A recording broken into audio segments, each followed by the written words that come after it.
I'm in Daytona Beach. Oh, hold on. I gotta Oh yeah. click. Got Sorry. it. I'm pressing buttons on this side. Yeah.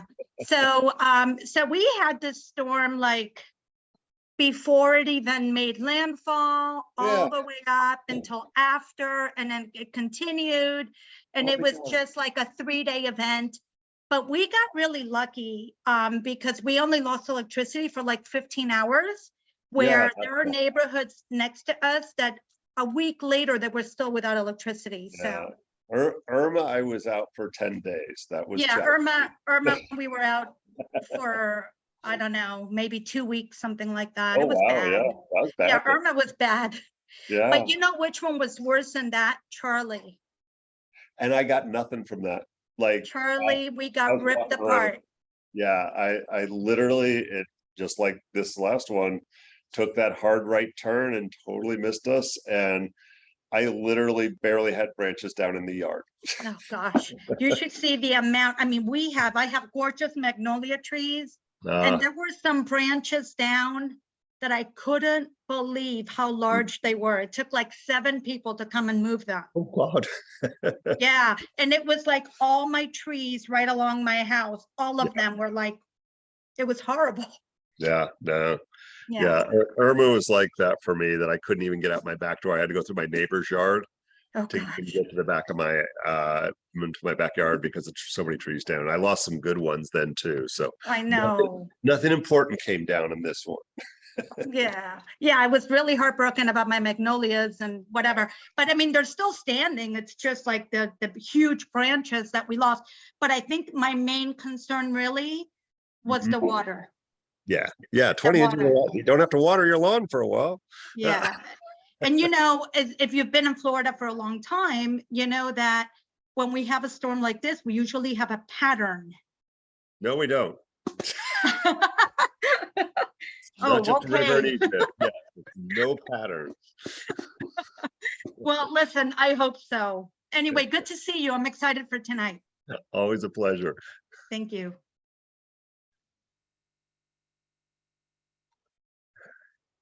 Everybody waits to the last minute. I did too. Yeah. Sorry. Oh no, you're the first one.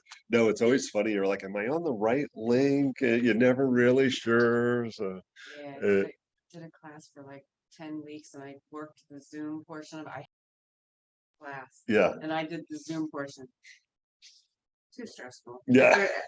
It was only once a month. That's right. We got the chat box. By the time a month was over and we had to do it again, I had forgotten everything that we had done to make it work the first time. And then it's like hit and miss. I've gotten good at it.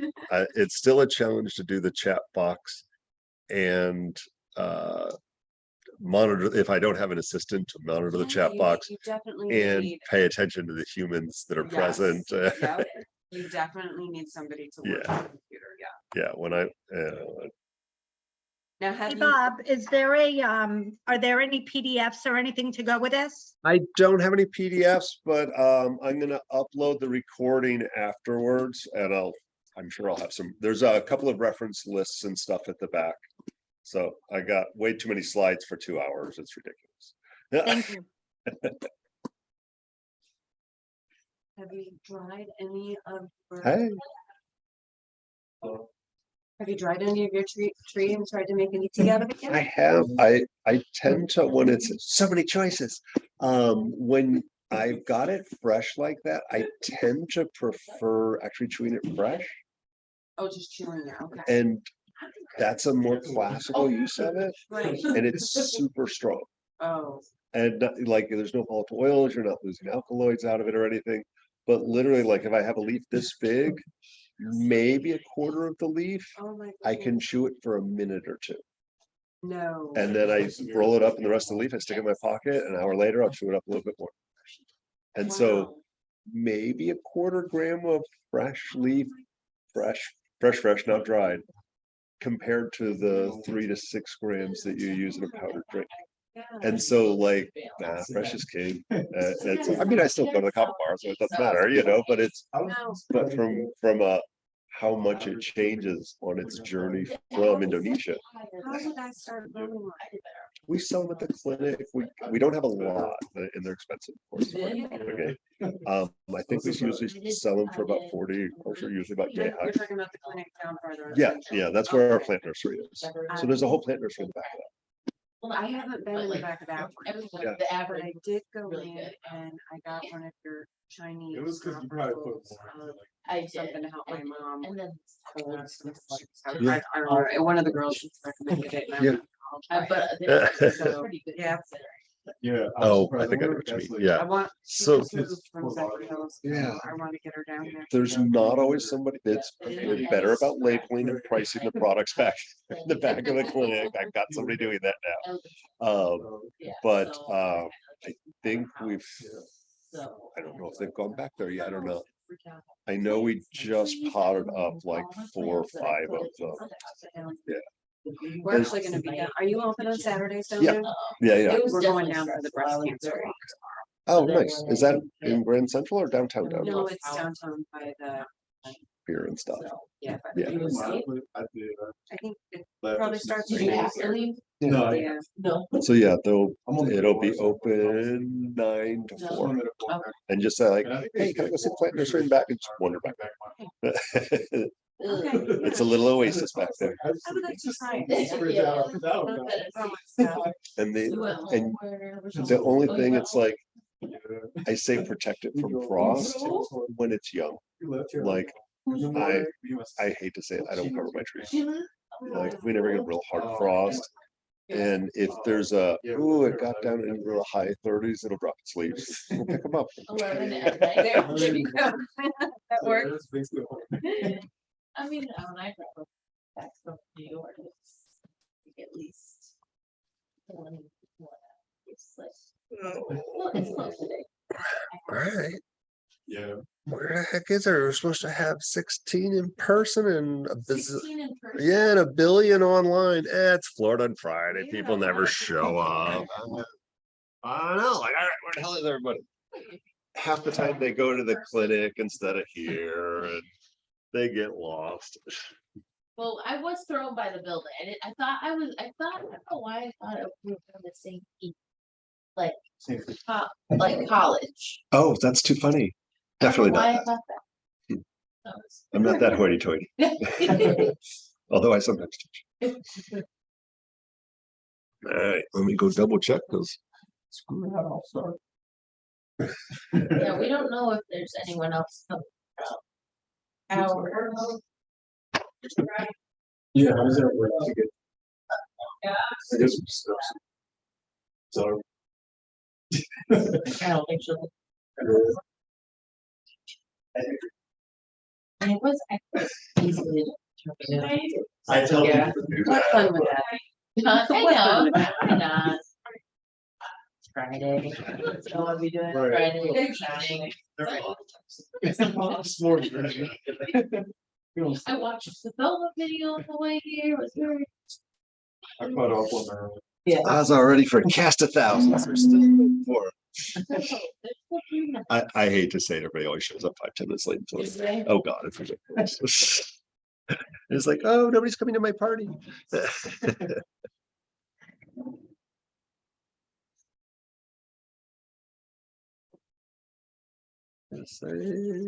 Oh, we got a couple more online. I think we got twice as many online for sure. Yeah, she said something like 25. Yeah, oh yeah, they're all showing up now. All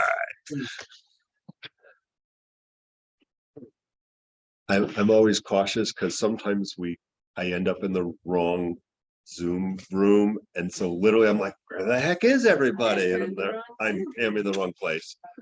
Yeah. I had no idea. I mean, I knew it was I knew coming. there were 2, and yeah. Yeah. One round. Anyway. Right. Wish they'd drop the, like, And have you guys Oh, been that was here so much fun. before? That was from human sexuality. That was a great course. Oh, I loved it. Have you guys ever been First here time. before? First time? yeah. I was gonna say, if I start to drone and it gets boring, there's a whole cool medicinal garden out back. You're welcome to go check it Ooh. out. And it's like, at this point, I'm like, it'd be boring. I'm gonna start 3 minutes, 4 minutes, whatever. We're used to lecture, so. Okay, I'm sorry. I get excited about this one. Nobody else does. Your excitement will spread. There you go. Where do you guys go to school? It's MSU Nova. Ah, you're part of that gang. I'm supposed to be Yes. coming teaching a class for you guys Oh, are soon. Oh, see, I just figured that's how you found out. No, Yeah. yeah, we're in the. We're really excited about your class. Oh, I got more of y'all. All right, cool.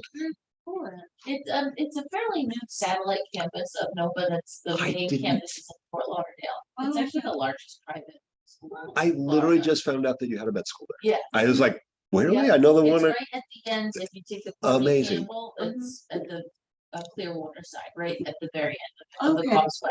Oh, It's really beautiful. You can see it from the causeway, but you gotta kind of know. It'll say Oh, that's Dr. great. Kieran Patel Street. Yeah. thing. That's super cool. Well, yeah, theoretically I'm coming up there and doing like an herb walk or something cool. Cool. I don't know. Part of that group. So Yeah. and like way cooler that you have that group. Mhm. I Yeah. did we're it. excited I about it. kind of did that for, I tell bad stories about it all the time. I did that for the pharmacy school over at whatever it is across the Lecom. Mhm. And I made bad jokes about like, man, they are city meat. They have not seen daylight in so long. And mosquitoes about carrying them all away. So no, they were troopers. In the middle of summer and out in the swamp, and they wanted to go for an herb walk there. awesome. All right, I gotta give it another minute or two for folks to get in here. I see everyone's arriving online. Seniors, like, can you keep track of any of our people? Like, yeah, that's right. The evil overlord is watching. Too many to count. So where are you all in the program there? We're Nova. finishing, we're almost in the middle of our second year, so we're Okay. almost done So with the exact. I was gonna say it's about to get exciting, It's right? about- Or at least interesting. We're kind of starting to bring our forward practice. Yeah, yeah. It's- yes. it's- Creeping up. yeah, it's creeping up, it's creeping up. If we don't think about it. That's it right. Might be an issue for us. Don't think. I was gonna say at acupuncture school, but that was like from after our first 6 months, we were just traumatized by the concept of board exams. Yeah. It's like, yay, $100,000 in 4 years of your life, and it all comes down to one day of vomiting information. Very important. I barely remember anything about my. I just remembered the stress and What boards did anxiety. you take? I went to school for nursing, Oh, so. Yeah, it's just Yeah. horrifying and cruel. it is. Yeah, it has nothing to do with anything. Hello, Test of your mental pull up a stone. stability, maybe. Back when I went, but they didn't tell you right away if you passed or not. You had to wait for it to come in Oh, the but you mail. still have to. think- Yeah, Does it still come in the Yeah. mail? I Oh, mean, They release it in online. online, Yeah. they send you, but it's not By the automatic. mailbox every day. No, that was me. It was horrifying. I think it And was then, 6 weeks. You know, I didn't have Facebook back then, so you literally were like calling all of your classmates. Did you get your everything? Oh, It's crazy. the test was Well, compared I thought I saw one more person coming in, or at least a random car pulled in, so I'll give them a minute, and I'm starting without them. to. And needless to say, I will try really hard to be done right at 8 o'clock. ACU herbals is what?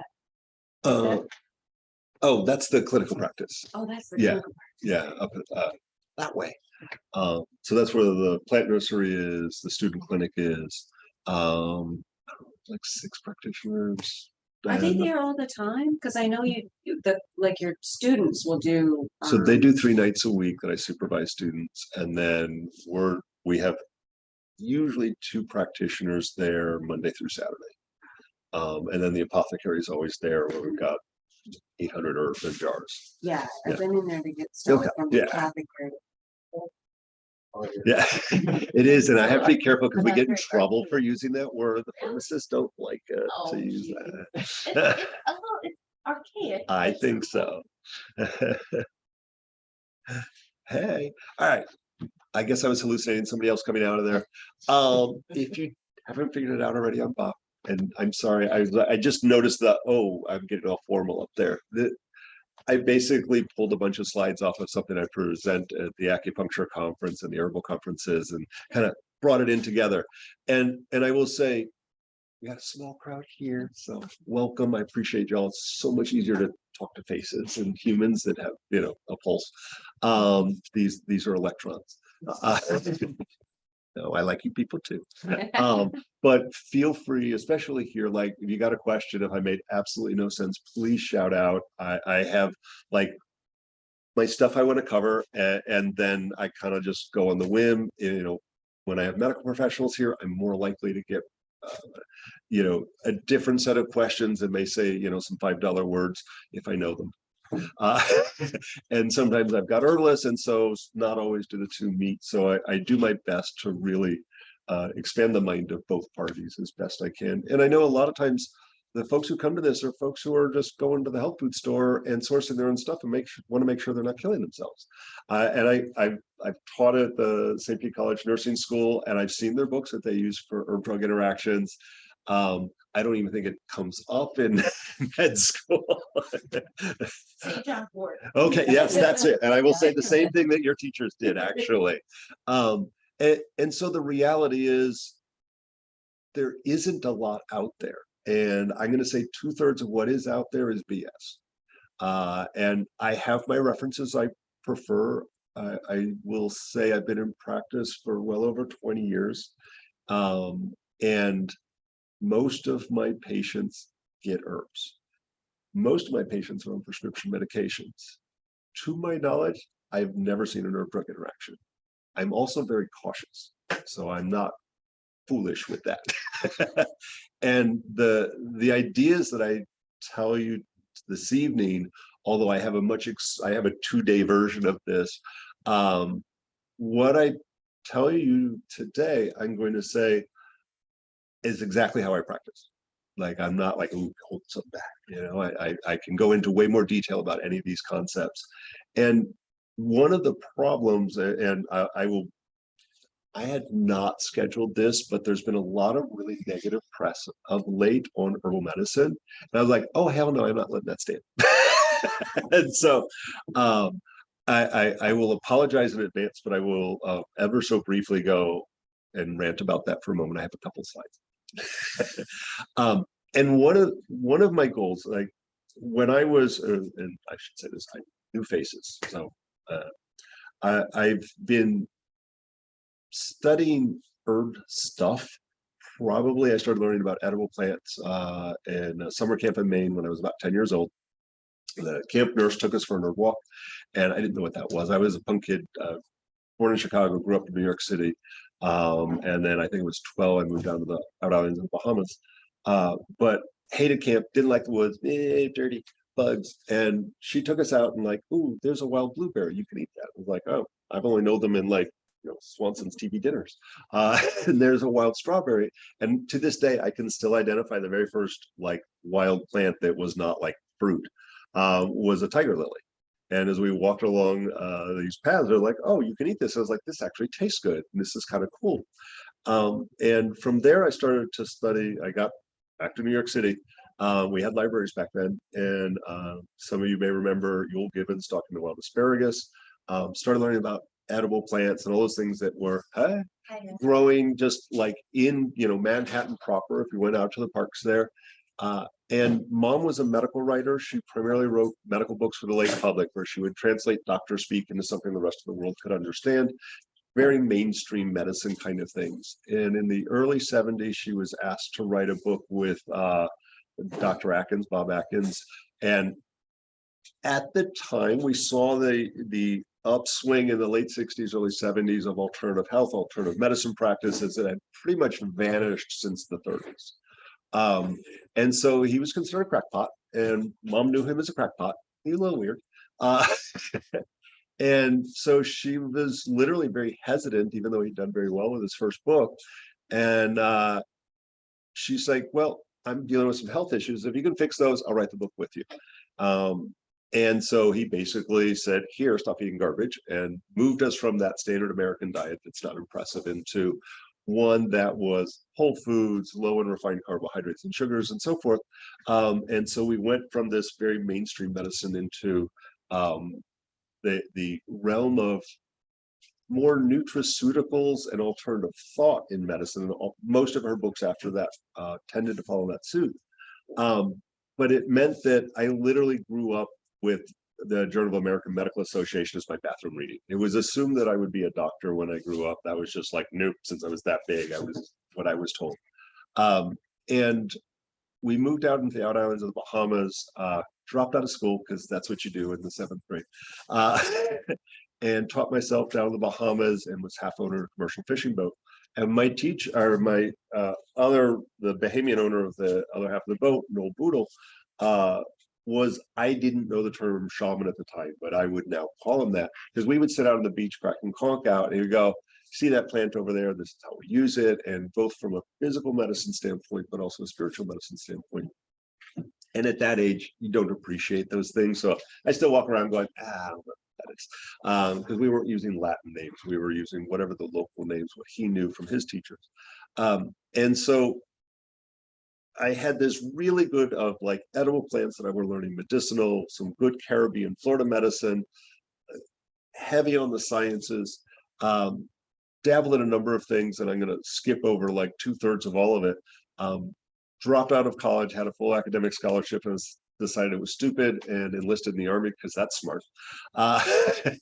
And was in for 2 years, got out for 3, and the wilderness survival, bought a sailboat with my Army College fund and lived out in the Everglades for a couple of months. And my boat sank, so I ended up back in the military and Desert Storm. And after Desert Storm, I ended up, and I'm a workaholic. I literally, 60-hour work week is an easy week. I went from being a workaholic, even in the military, that all of a sudden I was like, oh, I can't function, and had a variety of issues. MDs couldn't figure it out. VA couldn't figure it out. Went to the functional medicine docs. We got nothing. Everything they tried failed. And so somebody's like, oh, you should go to the local acupuncture school. It was all I could afford at the time. And I'm scared of needles. So I'm terrified of needles. I hate them. And I went and I had a horrible experience. And after that, I was suckered into going a second time. And somebody took the time to explain the system of Chinese medicine. And that may make more sense or not as we go along. But the idea, I had learned all this stuff about this herb does that, and the benefits of vitamin C and probiotics, and white willow bark is good for this, and St. John's wort is good for that, and echinacea. The reality was I needed a medical diagnosis to utilize all the herb stuff and all the nutraceutical stuff that I knew. And I was like, what did we do before we had blood work at MDs and doing all that cool stuff, right? And so Chinese medicine is a complete medical system outside the construct of Western medicine. And not to say that they don't overlap, but each one is independent of the other. And it is, so at some point I got better. I ran away to acupuncture school. And although I was fascinated with everything that was about the acupuncture, the mainstay of my approach was through herbal medicine. Ignore our friends upstairs. They've recently found a way into the roof. I think that's damage from the storm. So what I was fascinated was the diagnostic system and the herbs. So what I went, as time went on, I graduated, yay. I primarily work as an herbalist. And one of the tenets that I work from is that every traditional culture has a tradition of herbs. And I don't care whether we're looking at First Nation people in North America, Central, South America, Caribbean, European cultures, all of them. They all had a way of understanding the nature of disease. And it was, they use different funny words, like I say yin and yang and qi, but other people, it's all about hot or cold, wet or dry, deficient, excess, tense or lax. And so whether we're looking at European and Celtic, whether we're looking at Nani Tibbs down in the Middle East, it really doesn't matter. They all have a way of doing that. And I was really lucky. I got to go to Ecuador. I had a 12-part TV series in Ecuador. I don't speak Spanish, so it's all the more interesting. And I got to go around to visit all the healers down there. And my premise was, what is it that they're doing? How are they evaluating the disease? And how are they choosing the herbs that they do? And so it wasn't literally, it was at the last stop that I was actually finally got somebody to say what I needed them to say that really set me on a stronger belief in that understanding that we're all saying the same thing. And even in Western medicine, if we look at what is the nature of inflammation, it's like red and hot, right? Those are the first tenets, painful, blah, blah, blah, that's like 101 pathology. And so, oh, you mean it's hot and swollen? That's hot and wet, that would be an infection. We just use different funny words. We're all doing the same stuff. And so now we say things like antimicrobial, or we might say it, we breaking it down into these isolated components and trying to understand the nature of these herbs. The reality is that's not a part of tradition. And they were successfully helping people for millennia. Some things they did good, some things they sucked at. Western medicine, I get hit by a truck, I'm going to the hospital, I want all the drugs, I want all the surgeons, I want everything they have to offer. My appendix burst, please give me some antibiotics. I don't want to die. And the reality is that chronic disease, sometimes it's more struggling. And so how did we treat all of the same things that happen? And sometimes successfully, sometimes not. But that is the nature of herbal medicine. And I'll quote one of my other teachers, David Winston. He's my herbalist man crush. He once said, herbs are really popular these days. Herbalists aren't. And unfortunately, TikTok is not a good source for herbal information. Horrified at the things I see on it. And so the reality is most people, especially in Florida, are on multiple medications. And there is a potential for herb-drug interactions. There are reports of herb-drug interactions. They are real. And it is important that we educate ourselves as consumers of herb stuff. It is important, or practitioners, it is important that we educate ourselves so that rather than coming from a place of fear of saying like, herbs are bad, nobody knows anything, they're uncontrolled, live in fear. And that's sometimes the response that we get to those. That's as unreasonable as saying it's natural, it's safe, because oleander and castor is natural too. I'm not going to eat that. So we really need to find the middle path on this. And I'm always excited when there's medical professionals, especially folks who are learning and hopefully getting exposed, because one of my purposes for giving this as a free class in particular is most people, when they hear the word herb-drug interaction, they think negative things. Ooh, that's bad, blood thinners, chemotherapy, that. The reality is herb-drug interactions are great because we're finding through research and sometimes through cool things like energetics, we can make the drugs work better. So drugs aren't bad. When you watch the commercial and it lists like, death, dismemberment, blood coming out of all your orifices, that's not common. Like they have to say that. That's the law that requires them to say that. And it comes in a very small percentage, and it tends to be at the highest end dosing of those things, not at the lowest therapeutic dose. And so how do we make the drugs work better at the lowest possible therapeutic dose and still have the efficacy, the effect that we want to modify blood pressure and blood sugar and all those things? The reality is that urban supplements plus drugs can work phenomenally well and reduce those adverse effects. So if we have time, we're going to get there. I hope. Oh, and that means my PowerPoint has to work. There we go. So I'm going to do my very best to cover all of these things because they are all issues. And I'm going to cover some of those in varying details. I'll save those for a minute from now. And probably some of these are issues and some of them are perceived issues. The hardest thing is, and I'll use the language of Chinese medicine, I have herbs that I say moves blood. It's for literally blood stagnation, moves blood. Does that mean it's a blood thinner? Am I changing the clotting time? Am I affecting platelet aggregation? Honestly, I have no idea. Actually, I do. But the problem is if as an MD or any kind of a medical professional, you see that, you're going to be like, you better not be doing that with my Coumadin, right? Nobody uses that much anymore. But the reality is some herbs do what it implies, other ones don't.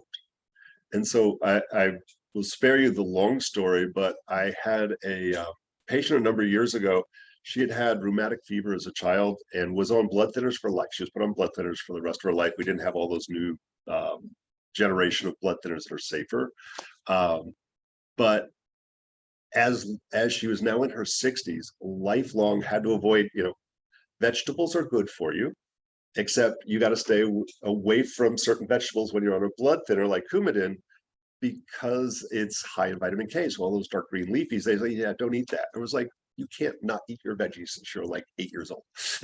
You're not going to make it. So she was struggling because if she ate what we all say is a healthy diet, then she has to crank up her blood thinner.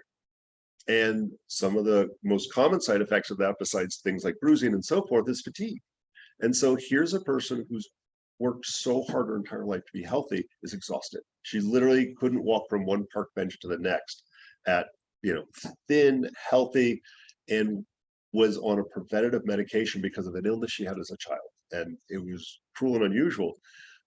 Well, at this point, she knew more about blood stuff than most hematologists would. So at some point, they just gave her the machine you use to measure your clotting time, your INR. And so she'd show up every couple of months and have them do a fancier, larger scale blood test. But every time she changed her diet, every time she added a supplement, she could actually test her blood every day. And so she came to us and said, I don't want to keep going up with the dosage. It's too high a dose. I need a way off of it. Can you give me an herb or formula that will have the same effect without the exhaustion? I was like, I have no idea. Like, that's not how we work. And so we worked with her using a formula plus herbs that we thought would do it. And what we found out was a lot of them don't change the clotting time. Even though everything that we had read said it should, it didn't. And other ones where we were like, I doubt those do. We were like, oh, well, that really changed it. And so we were actually able to not get her off of them. That wasn't our goal. It was to get her at a reasonable dosage of that. So it's really fun when we have valid testing, actual laboratory results, human studies with this, and she was a study of one, that we find some of the things that we think are true aren't always. So it's a trick when we talk about immune boosters. What does that mean? Is that bad for people with autoimmune disorders who already have an overactive immune system? So our languaging is challenging as herbalists. And for a medical professional who has a very precise language, that doesn't always match up. And so for herbalists, and I know I got some of my students on here as well, it is so important that we think about the language we use as we describe our herbs, and that we understand as best we can, both from an energetic traditional standpoint, but also from a physiological and pharmacological understanding of those plant things. It helps to know a little pharmacology, mainly because you need to understand the drugs that people are taking. And whether it's an over-the-counter or whether it's prescription medication, we ought to have a basic understanding of potential side effects. I had a group of farmers. I was super intimidated. It was this cohort that had just graduated from pharmacy school, and they're like, we're going to come to your class. And I was horrified. I was like, I am not a pharmacologist.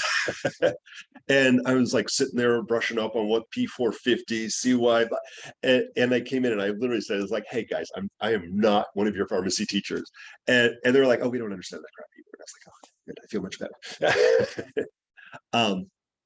But there are some really basic things that we can learn from books, to at least understand what we're talking about. We're going to talk a lot about quality control and research. My biggest fear is when clients or patients don't tell me enough. Like, honestly, an incomplete health history is fraught with danger. And so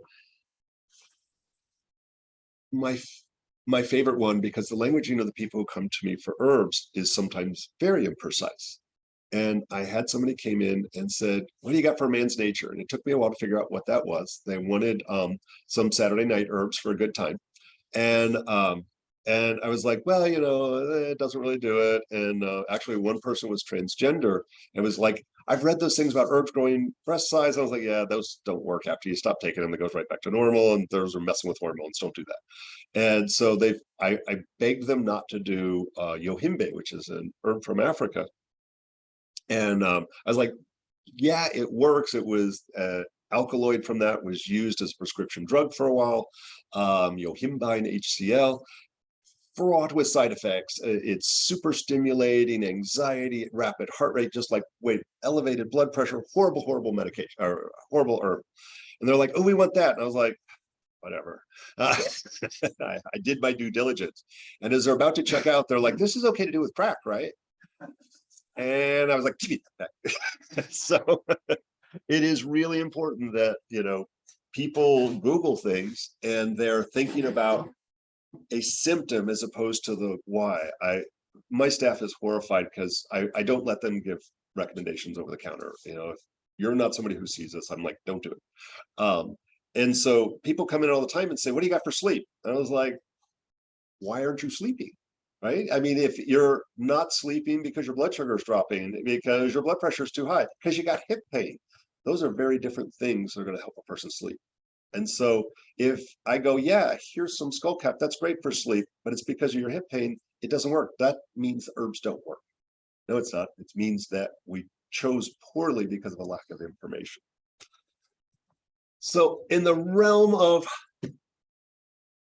understanding our medications, and I would argue understanding our herbs, it's important to recognize there's two different ways that we think about medications. And it's way easier to say PD and PK than pharmacodynamics and pharmacokinetics.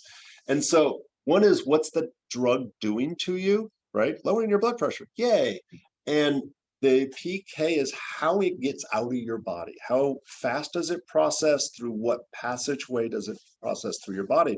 And that's really important to understand. If we're looking at something that's processing through your liver and we do things to your liver, we're very likely to change the way it processes that. And both of these concepts are important to us, because if you're on a medication for blood pressure and it's doing a good job controlling your blood pressure, and I give you something like Hawthorn, which also helps with your blood pressure, now you're going to have low blood pressure, you're going to fall down and break a hip, and that's bad. So it's not that it's an adverse reaction, it's like we have to make adjustments for it. And so we need to know what the herbs are doing, we need to know what the drug's doing, and how it's getting out of the body. Because if we change how it gets out of your body, we may mess something up. Special populations are always a challenge. And so somebody who's pregnant has different risk factors for basically the first trimester, like you're not allowed to breathe, or we're just terrified of everything, because the nature of things is capable of doing something. So the very young, the very old, special health concerns, breastfeeding, there's weird things like I have hemochromatosis, which is a really fancy talk for a genetic disorder where I don't process iron properly. And I was going to get a chronic disease that's genetic. I chose the best one because the treatment is bloodletting, which has been around for 500 to 1,000 years. So it's like awesome. But things that are high in iron are bad for me because I don't process them well. And I don't even advocate a vegan diet, and yet I shouldn't eat a lot of red meat. So go figure. I love red meat. And because people oftentimes come to us after they have serious medical conditions, it's important that we understand what the medications are doing in their body, as well as the nature of that particular disease. One of the things that's always interesting, and this may have changed, but I doubt it. I think I last checked about 5 years ago. Pharmacists understand the nature of each medication, usually. Literally, if you get the physician's desk references tome, that's like a massive phone book, and you look at, okay, I want to learn this drug and how it works, and it won't often, but there's enough medications I've looked up where they go, we don't know how it works. And that's horrifying. But the reality is it does. They're just not sure exactly why. The human body is a really complex thing. There's a lot of research to show two medications together. There's even some, we'll see things like a diabetes medication, we'll see a blood pressure medication and a diuretic. There's decent research to show like that's a nice complex. We don't see a lot of adverse effects with it. After 4 prescription medications, there's zero research to back it up. Like, it's a crapshoot. You look at, we know it goes through this passage. We try not to give one that's competing in a particular area, but literally it's a crapshoot. So usually after 4 prescription medications, you can assume you're having a drug adverse event. That probably the medications you're giving at that 6th and 7th and 8th medication is counteracting the side effects of the medications you started with. Now we're going to throw things like herbs in there and, food. Because a carrot is a medication, and yet, we talk, it's good for the eyes, it's high in carotenoids and all that good stuff. But the reality is there's a limit to how much we can understand what goes on in that process. We throw all of those into our belly at the same time. It's our best guess. So when we're looking at special populations, it's important that we know more about individuals and be extra cautious. So these are the biggies. I think I have this in here twice, so I apologize, I didn't have time to change it. And this brings up the concept of narrow therapeutic margin. And this is a pretty sensible concept. Most drugs, it's like, whatever, you can start it, stop it. The doctor will start you on a low dose and crank it on up until you start to get some benefits from it. But there's some things where if you don't do enough of it, it won't work, right? Seizure medication is a great example. It's like, yay, I'm having seizures. And if they don't give you the proper dosage, you're going to keep having seizures. In the same sense, if they give you too much, it might kill you. So that doesn't mean it's bad. Seizures are bad. And so, but the reality is they have to keep it right at the correct dosage for that individual. Otherwise, bad things happen. So narrow therapeutic margin, we're looking at, there's not a lot of wiggle room about how much or how little in the body. All of these kind of fall in this area, and I always feel like I forget one. Oh, I am missing one. Oh, no, there it is. Okay, good. And the reality is herbs can change how fast things process out of your body. And so if we're talking about a narrow therapeutic margin medication, and I slow the processing of that drug down, if it's something that will accumulate in the body, it will potentially cause a toxicity. Or if I speed up hey, Debbie, if I speed up its removal from the body, right, I make the liver and the kidneys do a better job, then there might not be enough medication in the body to do its job, and then bad things happen. So blood thinners, not all blood thinners are the same. Coumadin's the best known of those. It's being used less and less. Sometimes it's still the right one, but that's one that if I add a bunch of blood thinning herbs to that, the potential is that like I blow out all of your veins and valves in your body. So that's ones that's easy to monitor, but is more challenging to work with. I also say with any of these, work with an herbalist. Don't Google this. That's my short answer.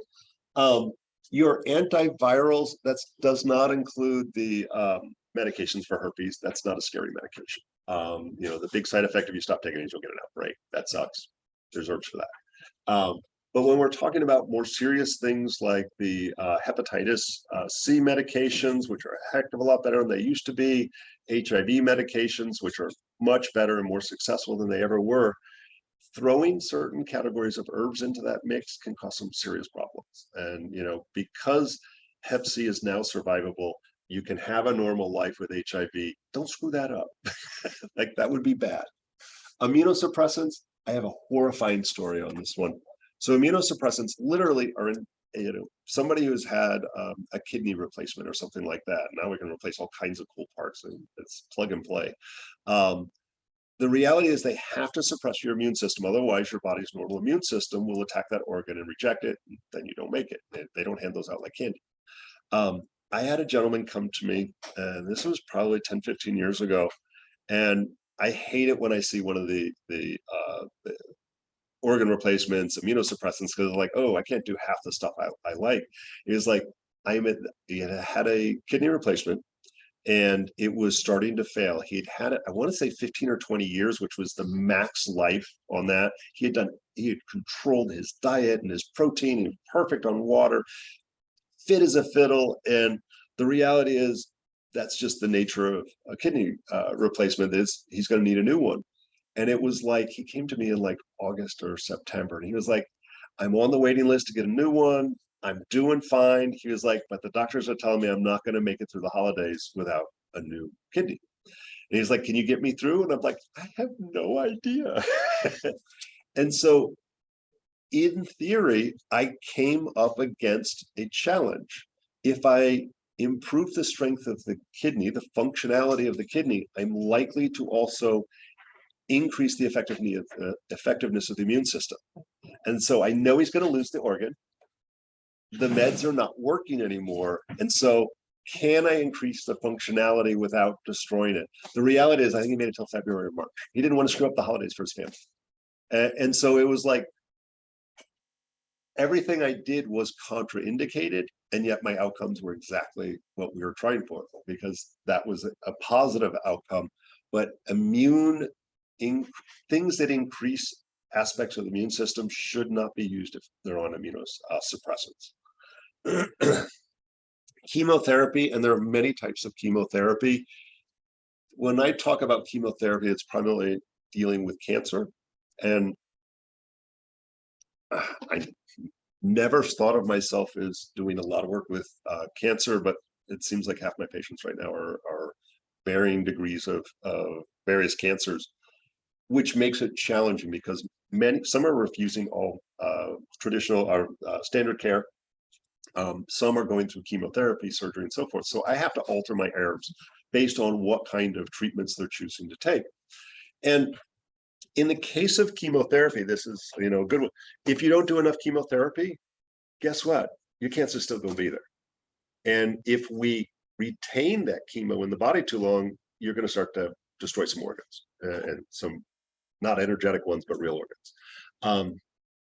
The most common thing I see, though, with chemotherapy is, people who have a little bit of knowledge do all the things they think are good to protect their liver, because literally we're watching liver enzymes, we're watching red blood cells, white blood cells, while they're going through the chemo.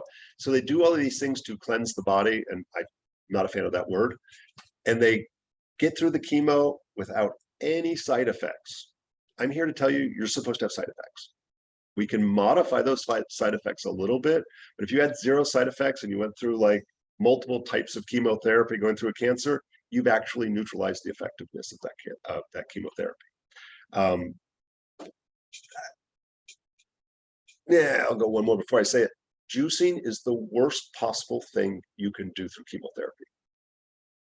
You are concentrating those nutrients, and you're oftentimes changing the way those medications process through the liver in particular.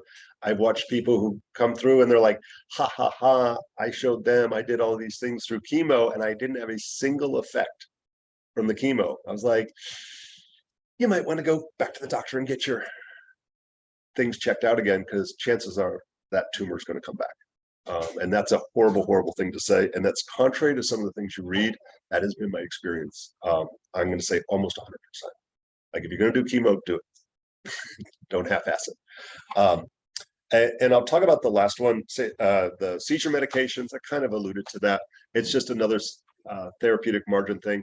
And certainly one of my students and a friend has a seizure disorder, and it wasn't specifically from herbs. Actually, I don't think she was on herbs at the time. I always feel bad. Seizures don't usually kill you, even despite the movies. The reality, though, she was driving a car and had a seizure. That almost killed her. Like, she spent, I think, over a month in the hospital. So she came awfully close to being killed because of a seizure. But if I'm like sitting here and I have a seizure, maybe I'll bump my head and, break a limb or something, but you don't die from it. The crappy part is you lose your driver's license. And that's at the very least inconvenient. So if somebody is effectively controlling their seizures with medication, if we screw that up and they have a breakthrough seizure, they're not going to like you anymore. And so it can be a real challenge working with that. And it's doable, but it's fancy. And I'm generically going to say, if you're on any, and I'm going to say this like 3 times tonight, if you're on any prescription medication, to include birth control, super important. I would include over-the-counter stuff as well. Don't do St. John's wort. St. John's wort is an amazing, safe herb, but it interferes with about 50% of all medications. And literally, I have a student, it's so bad. She's an acupuncturist now. She has a St. John's wort plant tattooed on her arm because she's got twins that she hadn't counted on. They're lovely twins, but the reality is she had never had problems with her birth control. She was perfect, never changed brands, regular, blah, blah, blah. magical twins came because she was feeling a little under the weather and took a little St. John's wort, and about 3 months later, yay. So don't mess with that herb.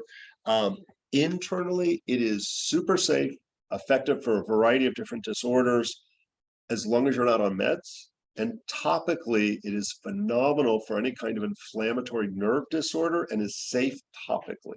That will not interact. Yeah. Sorry. Yeah, please ask questions. No, yes, ask away. Yeah. The St. John's. What other medications, top ones, might you say it interferes with? It's When I take asthma. I literally wouldn't take anything with, like, No. worst choice with anything prescription. Like, You could be taking no scripts. yeah, no scripts, sure, have at it.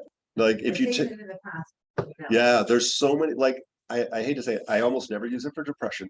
It's mediocre for that. It's good. I use it for nerve stuff, everything from diabetic neuropathy to sciatica, but not if you're on meds. Topically, you can use it. And for depression, there's 1,000 herbs better. It's in there, like, I have a spinal. Oh, yeah, if you got, So do it topically. okay. yeah, totally fine, yeah. Oh, I know what I didn't say, going back to the narrow therapeutic margin, but I'm gonna say more St. John's words. The biggest, like, for these scary things, this is going to be horribly generic and may not be practical in a medical practice. Herbs that are bitter or sour are likely to interact with narrow therapeutic margin herbs or medications. So bitter things tend to process things out of the liver faster. Sour things tend to hold things in, the bowels in particular. They're astringent and hold stuff in, but also will slow the processing of the liver down as well. And that's kind of like elimination is through pee and poop, right? And most of our chemicals, medications at some point are broken down in a two-stage process through the liver. So don't mess with the liver. Like, no, but milk thistle's good. Yeah, it's fine, but literally it is protective, but can, in some cases, the more bitter it is, the more it speeds up the processing of things.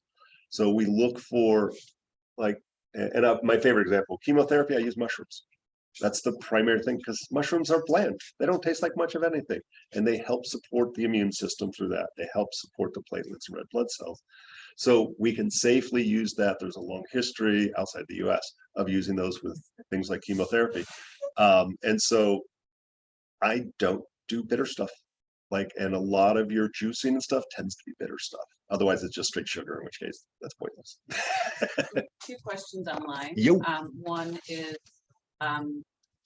Melanie has heard that topical applications don't interact with medication, Correct. but don't all herbs get processed to the liver? Yes, so that even topical, you do get some processing. So we look at about a 15% absorption through the skin.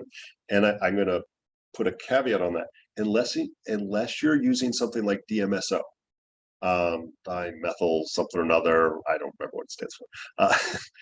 DMSO will bring things through the skin in a really strong manner. I have not worked with that. I know herbalists who do. I don't think there's enough research, and I won't say I live in fear of it. It's really creepy because it's a sulfur-based thing that's used in racehorses for arthritis. If you take, I used to have some, if you take a little dab and put it on your foot, you'll taste sulfur / rotten eggs in your mouth. You literally, if you ingest it, you'll reek of it. Are you saying that's a component, like you rub that on and then?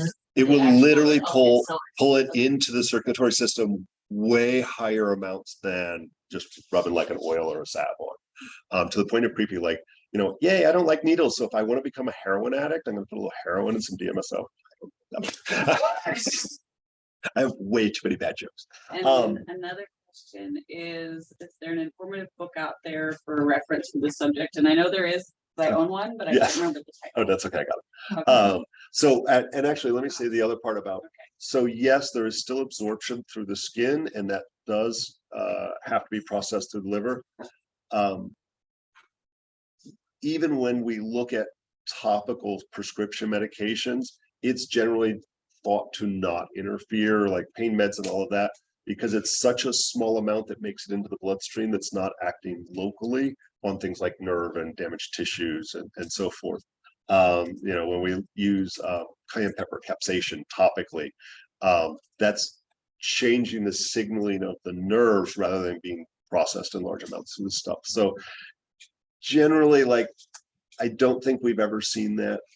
I don't think I have a slide on it, and not to make it all about St. John's wort. There is reference to it having a photosensitivity. Yay, we live in Florida. I've talked to people who said, no, I had a reaction to the photosensitivity to it. I have yet to personally see it with any of my people. But I also don't use it that much internally. In theory, and we're going to come to that, theoretically, hypothetically, in large amounts might have a photosensitivity. Like if you poured St. John's wort oil over your head and just massaged it in 3 times a day and sunbathe, you might get a little bit more sunburn. So I generally don't think of the photosensitivity with it, even though we live here in Florida. I'm sorry, books. Yes, it's a good time as any to throw books at you. Yeah. Hopefully you can read this. This is my, there we go. This is my favorite reference. Francis Brinker. And I haven't checked recently. This is his 4th edition, I think. This is literally, can you throw that over there? This is the only one that I actually recommend. It is primarily focused on Western herbs, i.e. the more common ones. I love the tables and in the back, because he looks at a couple of really fascinating things that are, I won't say I've made a major study of, but it's one that I continually are searching out information. He talks about the nutritional depletions that are created through prescription meds. And like, that's a thing. And, you know, the easiest example without being better at biochemistry is if you're taking acid reflux meds, and whether that's a PPI, proton pump inhibitor, or H2 blocker, they stop HCl. HCl, the hydrochloric acid in your belly, is good. It's our friend. Personal experience, I'm going to say 2/3 of my people don't have an excess of acid. It is so rare, it's not even funny. Low stomach acid is more common. And without stomach acid, you can't absorb your minerals. You can't absorb B12. You can't properly break down protein. And your food is not sterilized. Like literally, when I eat a piece of iceberg lettuce, it's got bacteria and creepy stuff all over it. It goes into your stomach, and that hydrochloric acid literally like cleans it. So that, you know, we don't get food poisoning. The bacteria, fungus, viruses, all of that is on our food and is sterilized by our gut. It's broken down by that many other digestive enzymes, but hydrochloric acid is vital for our long-term health. If you overindulge in Thanksgiving dinner, like whatever, I don't care what you take. But for folks who are on it for life, which are most, the long-term effects of that are horrendous. And there is zero, I checked 4 years ago, I haven't checked since then. There is zero research to see the long-term side effects of PPIs and H2s after 1 year. And so if you read on the side of the box, it says, don't take, even though it's over the counter now, don't take this past, I think it's 6 weeks without consulting your doctor. It is, sometimes it's a necessary medication, but there isn't a test that's easily performed to check your pH in your stomach. And the reality is the symptoms of low stomach acid and high stomach acid are almost identical. There's subtle differences of that. And I'm seeing an epidemic of that prescription. So I'll briefly jump on my soapbox. The largest growing population of people being prescribed the PPIs, infants. Sorry, infants spit up. That's not acid reflux. That's actually low stomach acid. Their digestive system's still developing. And so it masks the symptoms sometimes. And that's horrifying because remember I said you can't absorb minerals like calcium, potassium, magnesium, la la la. What do we need for strong teeth and bones? Yay, those. And a baby that's developing to reduce their stomach acid, reduce their absorption of minerals is horrifying. I do this for the pharmacist. I don't know.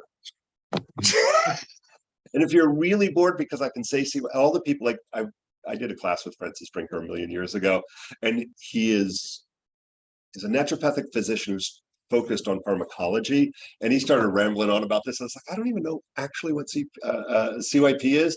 And so I Googled it and I was like, oh, I still don't understand it. And so I'm sure you could pass a test question on this, but you'll never use it again after you pass your boards. So it doesn't matter. It's light wave. It helps you understand where and how a particular substance is processed through your body. The really fascinating thing is, if you're like, I want to know everything about St. John's wort, not that many people think it anyway. You get so many conflicting reports as to what it does, because they're obviously like, no, never do it with chemo. I would never recommend that, no matter what, through chemo.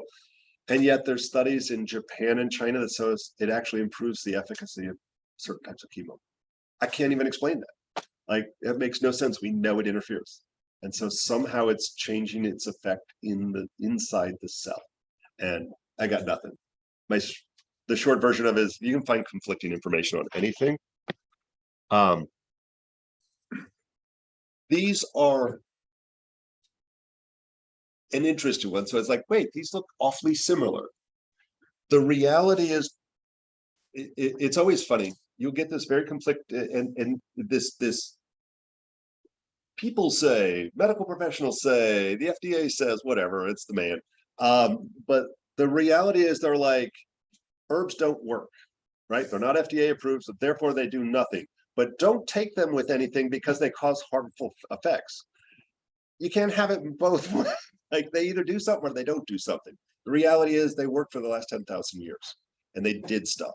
And we have volumes of research that show what they do, both in very generalized studies as well as some very well-controlled studies. Most of them, sadly, are outside the US. There's not a lot of money.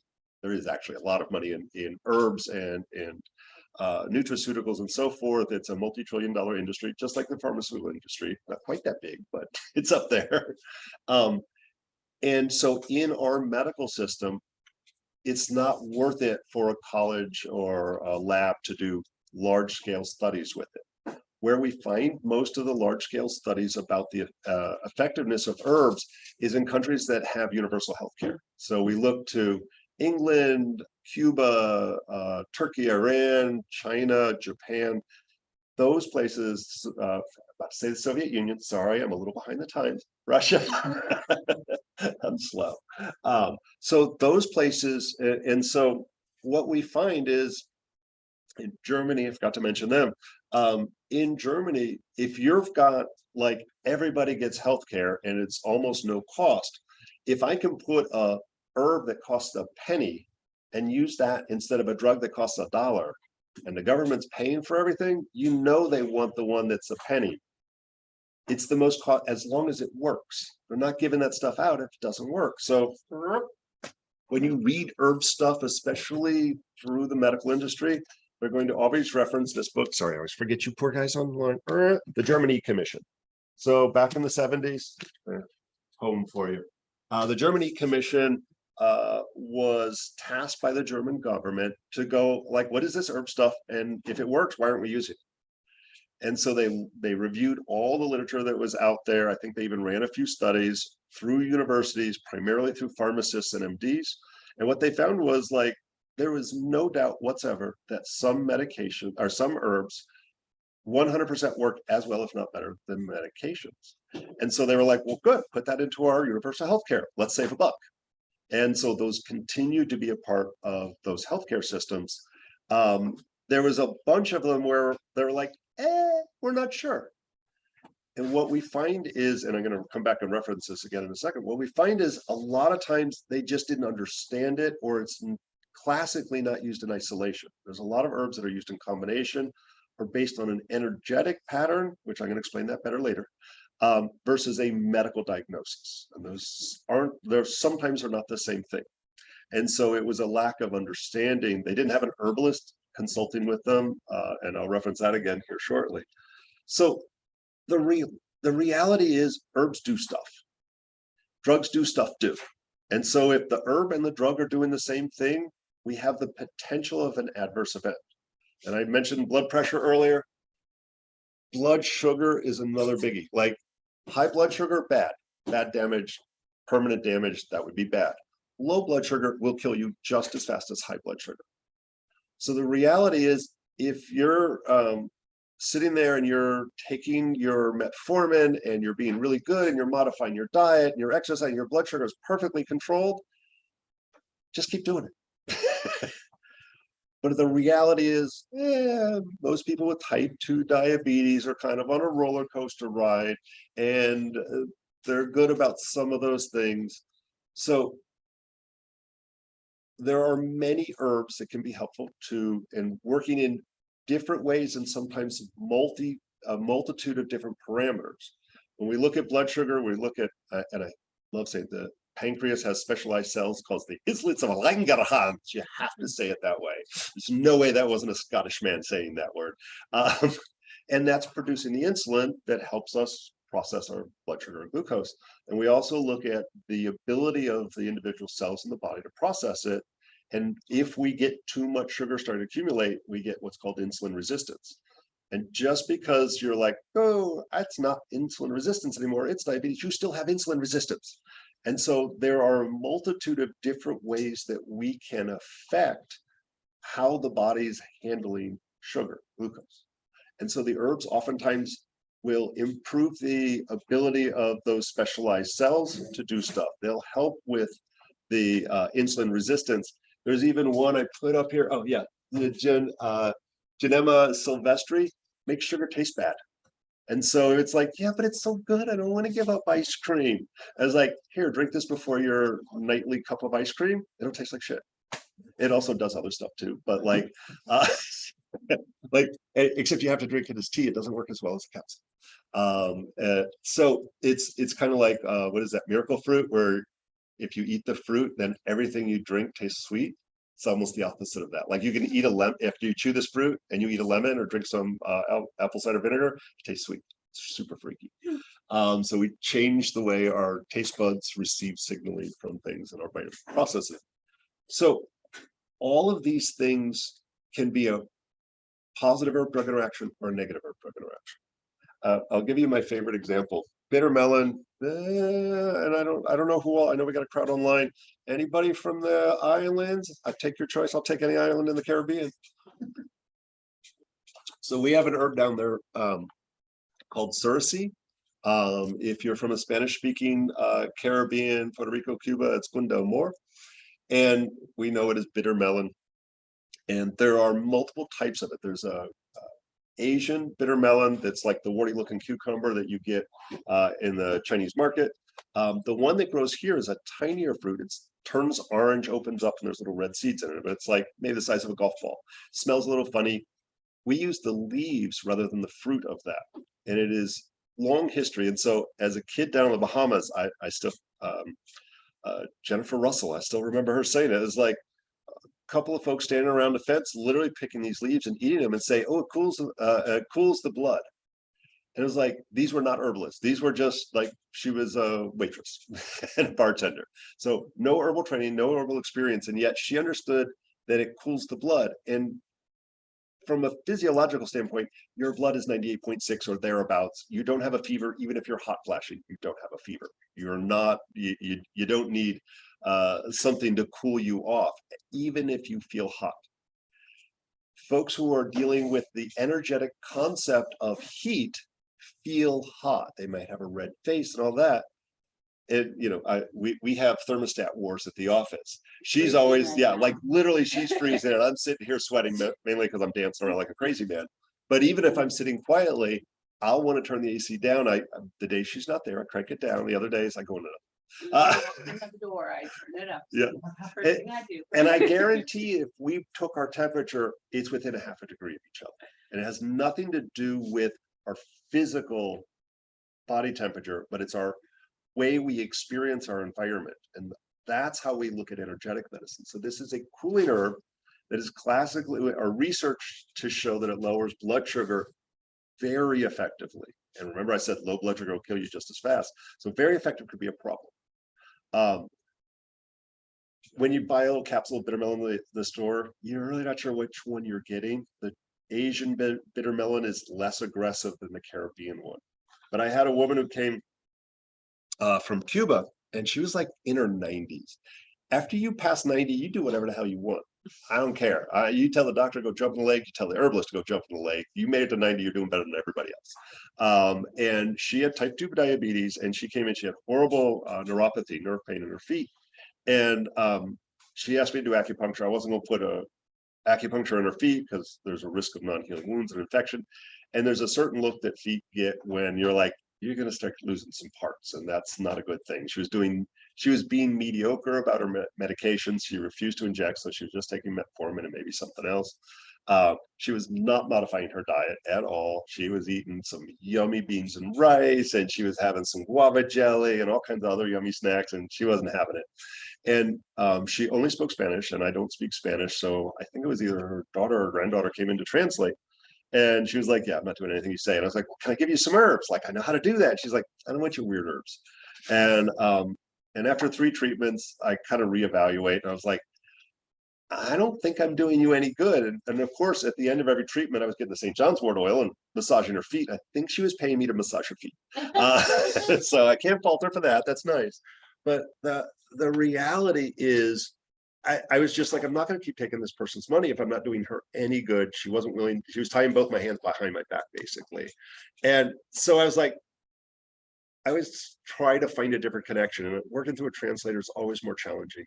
And so I was like, so when did you leave Cuba? And she was like 18, 19 years old when she left Cuba. I was like, all right.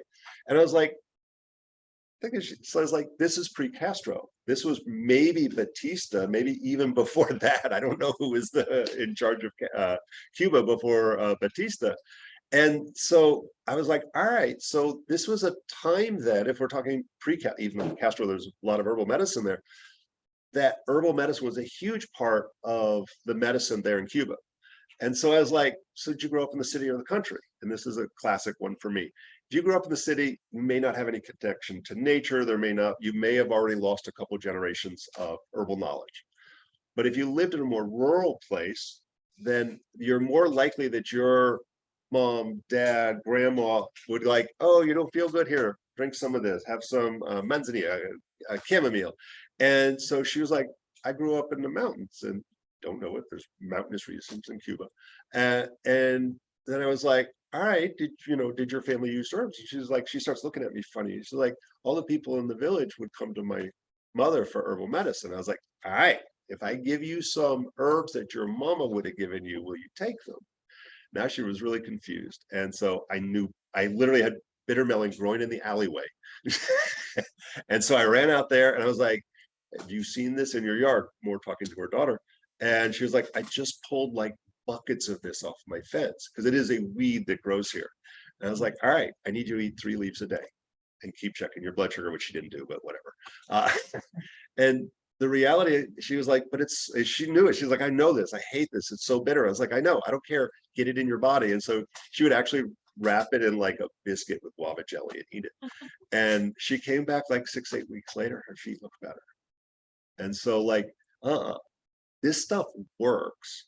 But if I don't do it right, low blood sugar, fall down, break a hip, bad thing at 90 something. So all of these are both positive and negative. Blood pressure, like fairly wide margin of safety with these things, but knowing that these herbs will lower blood pressure. Antidepressants, there's a lot of debate about SSRIs and SNRIs. I kind of lump those together. The tendency with these herbs is it's a multiplier. So if you're, there's the list of side effects that come, oddly enough, depression is a possible side effect of antidepressants. But sexual function, lack of motivation, desire, all kinds of things that are kind of like, it's not that you're depressed or anxious, you're flatline. If you add the same herbs in there, you may increase the likelihood of that. When we start to look at antipsychotics and some of the anti-anxieties, those tend to be a more narrow therapeutic margin. And I always love talking about the antipsychotics. Lithium is a very common medication that's used for bipolar disorder and some other stuff. And lithium is on the periodic table, right? Yay, chemistry people. So it's literally a mineral. You can buy, if you're into crystals, you can buy lepidolite. It's lithium. And the tendency is, and this is always hard to say, many of the people who are homeless, that are chronically on the street, oftentimes are dealing with mental health issues. And the tendency is they tend to be over medicated. And so you'll find that it's like they're going to be more docile. If you give them a crap ton of lithium, they're going to be way more chill. They're less likely to have some breakthrough psychotic episodes. It's easier for the police to manage them and so forth. And that's terrible, but it's like kind of thing. So anybody ever notice that a lot of the homeless folks are wearing jackets and hats in the middle of summer? And like they might be pushing a shopping cart, but they're literally wearing those things on. It's not that they don't have a place to store it. I mean, yeah, somebody might steal it, but literally a lot of them have a safe place and so forth. And they're completely covered. You don't see sweat pouring off their face. So mental health conditions, and I'm going to say psychosis and bipolar, are thought to be hot conditions, right? They tend to be hot and wet. And so energetically, that's how we describe it. There's oftentimes a lot more spittle. There's oftentimes bowel issues that come along with that. And every episode of Cops, there was always somebody who was having a psychotic episode, tearing off their clothes and climbing up the sides of the building. Like, I mean, it's a joke, but it's not a joke. Like that was every episode of Cops. They would have one guy like that. In the oldest complete medical text in the world, the Huang De Jing, yay, China. They describe phlegm heat misting the mind, where you climb up to high places and sing and shout. Mental health is not new. That has been around as long as there's been humans. And the treatment for it is minerals. 5,000 years ago, treatment was minerals. And so the tendency, so lithium, the drug, is cold. And so what happens, we over-medicate them, even though they feel hot, unmedicated, they're over-medicated so much that in the summertime, they wear jackets and hats. And it's crazy, like comfortable sitting there drinking a bottle of water in the same way that she's freezing, she's freezing all the time, and I tend to run a little hot. We see those energetic imbalances and the medications and how they treat them. So when we start to treat these, too often the things that we use will have a suppression to the system that is likely to have an adverse effect. So when we look at some of those stronger mental health things, we have to be cautious because it will increase that, especially the side effects. So it doesn't mean you can't do it. You just have to use caution. In the narrow therapeutic margin, we mentioned blood thinners, but specifically Coumadin and those things that are, we have other blood, they're not actually technically blood thinners. They're things that decrease the stickiness of the blood, for lack of a better name. And so these can increase it, but can have negative side effects as well. Also, I always say anything that has the potential to thin the blood, and a list of probably 30 herbs, always use caution, or more intelligently, stop if you're getting surgery. And opinions vary. Everybody ends up doubling what they think is safe. So I say 5 days. Some people say 10. I would say do whatever your surgeon says. It doesn't matter. But not every herb thins blood, but many do. So we have to be aware of those things going into things like surgery. Diuretics, and there's different types of diuretics, potassium sparing diuretics, loop diuretic, blah, blah, blah. Lots of herbs do that too. And so two things can happen with this. If we're increasing the amount of pee coming out, then somebody who's getting up 5 times, 10 times a night to pee, and we increase that, and then they're not getting good sleep, they're exhausted, we make them worse. But what I like some of these things for is when somebody's kind of like, their diuretic's not quite working well enough, they're starting to get the ankle swelling, the doctor's about to put them up on the next level of script, now we're going to start to get some side effects. My favorite thing, I don't have it on here, 3 stalks of celery a day. Celery is an amazing diuretic. Not juicing it, I don't really care what the medical medium has to say. Eat 3 stalks of celery. Fiber is your friend and oftentimes helps a lot of things, including your water metabolism. So we want fiber. So there's both a mineralization that comes from celery. It also is a diuretic, and it has good fiber that helps with stabilizing the gut. That can be an issue. So It's a good prebiotic as well.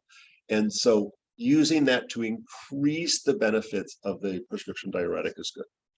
Someone asked online, thoughts on licorice interaction with any drugs. I don't have a slide for that. So yes, let me say that one because that is a good question. So so one of the concerns with licorice is it will affect the kidney's metabolism of potassium. So it throws off the potassium balance in the kidney, and that's one of the roles of kidney stuff. And has the potential to cause hypertension, high blood pressure. And I won't say all, but the last time I checked, all of the cases of licorice caused hypertension were actually from European licorice concentrate candy. And they were like, I had an addiction to Tic Tacs for a while. Like I was just popping them like nobody's business, and like that didn't cause hypertension. But if I was taking 100-to-1 concentrate of licorice and had that chemical in there, you do that for 6 months, very good chance that you're going to throw off those mineral balances in your body. So a little bit of licorice goes a long way. If somebody's on dialysis, don't do licorice. And I will say, I'll take somebody going through stage 4 cancer over dialysis. Dialysis, I literally takes me 2 weeks to make a formula because I have to research every herb. It's so hard. So never do that with a kidney dialysis. That said, if you do DGL, which you can get at the health food store, which is deglycerized licorice, 100% safe. That will not change the potassium balance in the kidneys.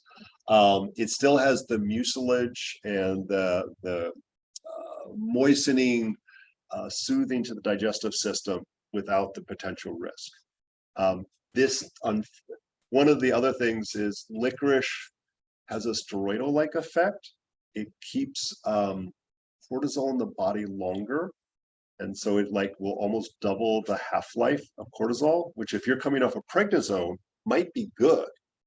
And so I actually use that for people who are like, yay, I'm having a flare up of my autoimmune disorder. And they put you up on 50 milligrams of prednisone, and then you're stepping down, you hit that last dose of 5 milligrams. And you're like, yay, it flares up again. I can use licorice to taper them off slower to good success that usually they don't get that spike. The DGL does not have that steroidal-like effect. So unfortunately, this is great for cooling, moistening, soothing of the digestive tract. It's good for the urinary system. It's good for the lungs, for soothing a dry cough, but not that good for some of the other properties it has. But so it's one to be cautious with hypertension to do long-term high dose licorice in particular. Along the same lines, the licorice ginger is when you mentioned the ginger can Yeah. might that have a similar effect? I've not seen ginger do that. So we'll throw it in here and what the hell. I don't think I have a place for that. So one of the problems is, I don't have a great example of it. I go out and pull herbs and say, here, eat this. Or I dry an herb and I put it in a jar and here, go boil this. We might grind it up and put it in a capsule. And the most concentrated thing I have in herbs is concentrated 5 times. So if you're like, normally I'd say, here, have 1 gram. It's like taking 5 grams. And that's a fancy Chinese thing. When I isolate a chemical out of an herb, or I concentrate it multiple times, that tends to be where we get side effects. So, and this is a horrible example, but I'm gonna do it anyway. Honestly, coca plants, super safe. Long history, native people have been chewing that forever. Cocaine, not so good for you. Cocaine is an alkaloid they pull out of that. Heroin, like literally my mother had a tincture of opium, right? And so it was used for diarrhea and also for spasmodic cough. Very, very effective. Heroin, probably not your friend. And so when we isolate a chemical out of a plant, and that's sometimes what we do with drugs, like I think it's 25% of prescription medications that still come from a plant. Most everything is synthesized. Back in the 70s, it was about 75% were actually plant-derived alkaloids. So that shifted a lot in the last 50 years, for better and worse. So it's really when we start to isolate chemicals that now we're starting to move away from plant herbal medicine, and we're starting to really look at nutraceutical / pharmaceutical, and we will get the effects of that sometimes. So ginger, though, and it's funny, what's the temperature of ginger? Sure you do. Well, I would say spicy. And it's different from cayenne pepper, though, isn't it? Like ginger is really warming to the belly. And we say it actually has directionality too. So that sounds like crazy talk. It's a antiemetic. It helps with nausea and vomiting. Except it's warm / hot. So if somebody has a red tongue, rapid pulse, red face, shouty, they probably don't like ginger. And it might actually cause stomach upset. And so it's not that, it's funny. Ginger chemotherapy, people with cancer, depending on what stage, can be really depleted or sometimes really inflamed with red everywhere. We use ginger as a, ginger tea, whatever, to help with like the nausea, chemotherapy, lots of puking and nausea oftentimes. So if you give it to somebody with a red tongue, they'll get worse. If I use catnip, a mint family that's cooling, actually it works. So understanding the nature of the human or animal in front of you and matching the herb up with them actually will go from causing an adverse reaction to helping with the side effect of a medication, and even a narrow therapeutic margin scary one. So one of the things that's oftentimes said about the herbal, I'm going to say the alternative health industry, because herbs and nutraceuticals, vitamins, minerals, things like that, or chemical isolates like amino acids, that's different from an herb, just like cocaine and coca, right? Very different critters. So those can come from 3 general sources. People grow them in a farmer's field, just like we grow a carrot, in which case you're pretty sure you know what you got. I said 3, really 2. So we can grow them like that, or we can go out and wild harvest them in the woods. And so like I give Spanish needle to people all the time. I was like, go in your backyard, pick some and eat it, right? That's wild harvesting. And so the problem is not everybody's a good botanist. Some people go out into the forest and go, ooh, they're all green. They must be the same plant. And like plants are different. Leaf margins, fruit, flowers, all of those. And some people are really good at that. Some people suck at that. Like I'm horrified sometimes. And so mistakes can be made with wild harvesting. And if somebody along that chain of that herb is not doing appropriate testing, then the potential for an adulteration to show up is possible. And there are 2 ways that we like to ensure that we have the right plant and that it's safe and doesn't have a bunch of creepy pesticides and things like that. One is chromatography, and there's different kinds. Like I'm not going to go through all of this because oh my god. But if you ever watch like NCIS and Abby's in the lab and it goes bing, and you see this graph of peaks and valleys, that's chromatography. And so, oh, it's the blue ring octopus poison that killed the person because it has a unique signature that identifies that chemical. So if we know what the unique chemicals are in a plant, we can ensure that that matches. And so there's other ways to do that. But that's how we check for heavy metals, variations of that. That's how we check to make sure that it's the right plant. The other way is kind of cool. And sorry, I'll spare you though. So I was like, oh my God, it's so late. I haven't gotten all the good stuff. The other part is fancy talk called organoleptic testing, which is acceptable by the FDA. That is considered one of the finest ways to do it. So how do I, as a dude who's going to go out in the backyard here and pull some weeds and say, I'm going to either sell these or tell you to eat them, how do I know that it's the right one beyond just botany? Because there are lookalike plants. And so looks like, smells like, tastes like. Right now, some of you might be trained as herbalists, some of you not. Would you be able to tell mint if I handed it to you? Probably. Did anybody train you in that? Nope.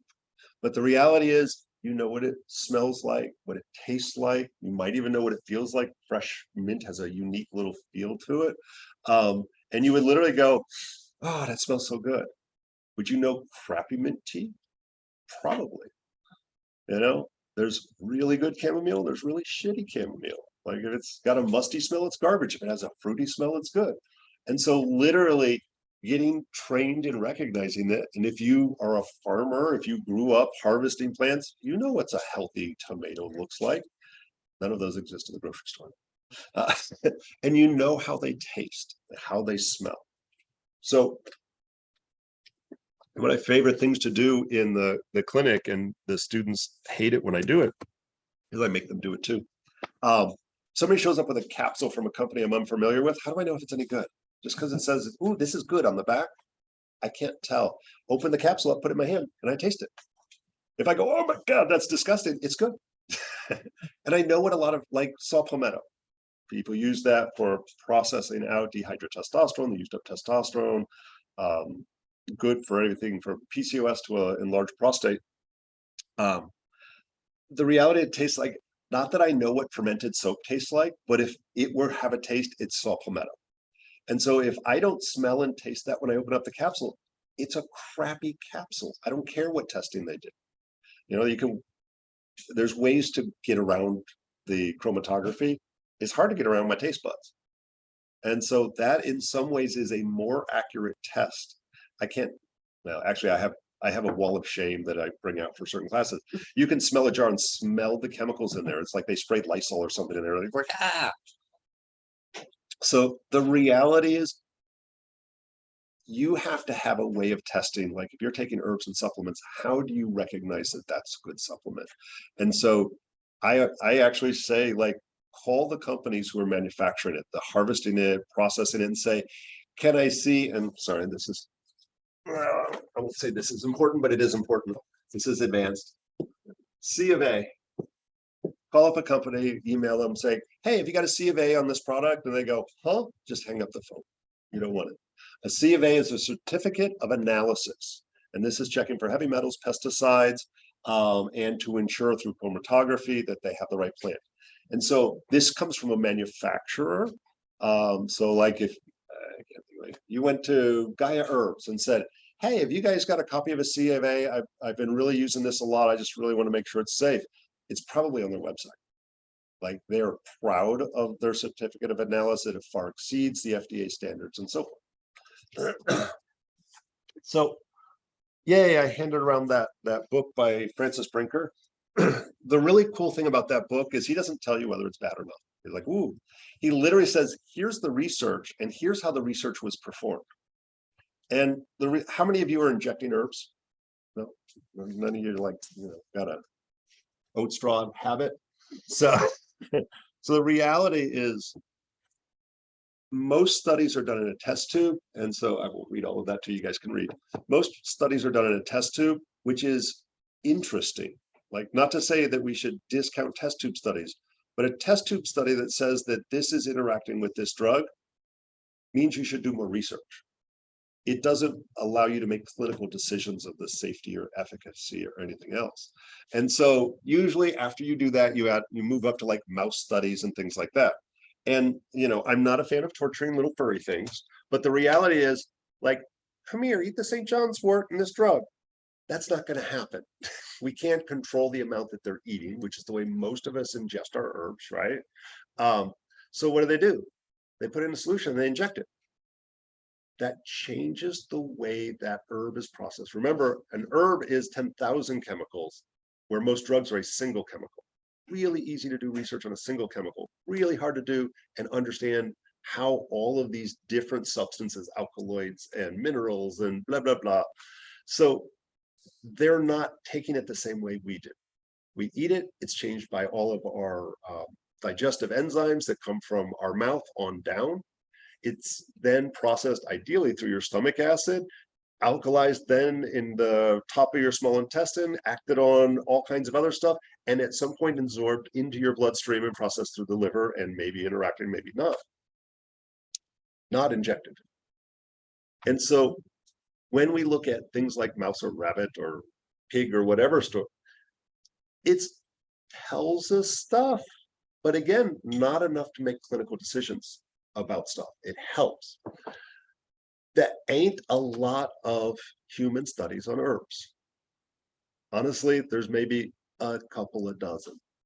And that's really tough. So some things like, if you just did a gallon of fish oil and they're going to do some surgery and you're like, this is a mess. Like, yeah, you know what? Maybe we shouldn't do fish oil before we do surgery. That's a, like, yeah, they see that 10 times. They're going to go like empirically, like, maybe that's a bad idea.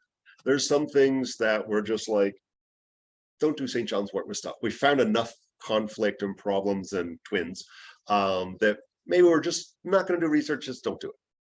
I'm okay with that. But the reality is there is made up shit every day that has zero information to back it up, zero research, and sometimes out and out lies. And then sometimes, I think it's the next slide. Oh, well, I'm going to say it anyway, because I know it's coming up. I got my other rant coming up. So any of you remember the echinacea study that came out maybe 10 years ago? It was in all the medical journals, every headline. They basically said, $1 million NIH study proves echinacea doesn't work for influenza, the flu. And I was at an herb conference, Medicine was the Earth, that's up in North Carolina, and great, lots of naturopaths, a lot of doctors, nurses, all these, and they come together, and wonderful speakers, and there's always a keynote that's interesting. And they chose, and this was before the study was released. It was literally, we were the first ones to know it. And this guy came up and 3 hours, he did his presentation of how he set up all of his parameters, and it was a double-blind placebo-controlled study. And we're all listening, and he was pro-herb. He wanted to prove that echinacea worked for colds and flu. By the way, I almost never use echinacea for colds and flu, not because of the research, because that's not its traditional use. There's so many great herbs for that. That doesn't happen to be one of them, despite what TikTok says. So he got down to the end, and he's like, I'm sorry, like, here, we had 500 people. We did half, I think they stuck a swab of influenza up all their nose and like, yay, and gave half of them, I think it was 500 milligrams of echinacea 3 times a day. And the other half they gave placebo. So this is where it gets interesting. The Germany commission that I passed around, literally the most conservative tome on the planet, recommends a gram, not a half a gram, as the minimum starting dosage. So he did half the therapeutic dosage. How many medications stand up to half the minimum therapeutic dosage? Most don't. And his placebo was the best one, because it had to, placebo kind of has to mimic what the actual thing is. He used Jägermeister. Both taste like shit, by the way. Some people like Jaeger bombs, not my bag. Anybody know what Jägermeister is? 54 different medicinal herbs infused in alcohol, which was designed about 400 years ago to treat colds and flu. And so guess what? Echinacea at half its therapeutic dosage worked about as well as the placebo, because the placebo was probably more active than the echinacea. And so like, and let's just say this poor man stood up and told us this for 3 hours, and we, if you've ever been to one of these where they put out 2 mics and you like line up and you're like, there's 500 rabid herbalists just ready to lynch this poor guy. And he was horrified. He had no idea. He literally, like, he was pro-herb. He wanted to prove that this worked. And he went back and he did a retraction. So the headline in every newspaper, echinacea fails. Retraction, in microscopic print in some of the journals. And so unfortunately, that is the norm. It really is. And so we see that more often, I care to say. Yay. Sorry, a third. I thought it was half. Worse. St. John's wort's another great example. Everybody's like, St. John's wort's for depression. It's actually for melancholia, which isn't really depression. It's Eeyore syndrome. That's what it's best for. Like, everything sucks, or I can find the cloud in every, bright sunny day. So that's not how everyone describes depression. So if you're going to use it for it, that's kind of like the key we look for. And here were all these crazy herbalists and people, selling stuff saying this works as well as the SSRIs. They're like, prove it.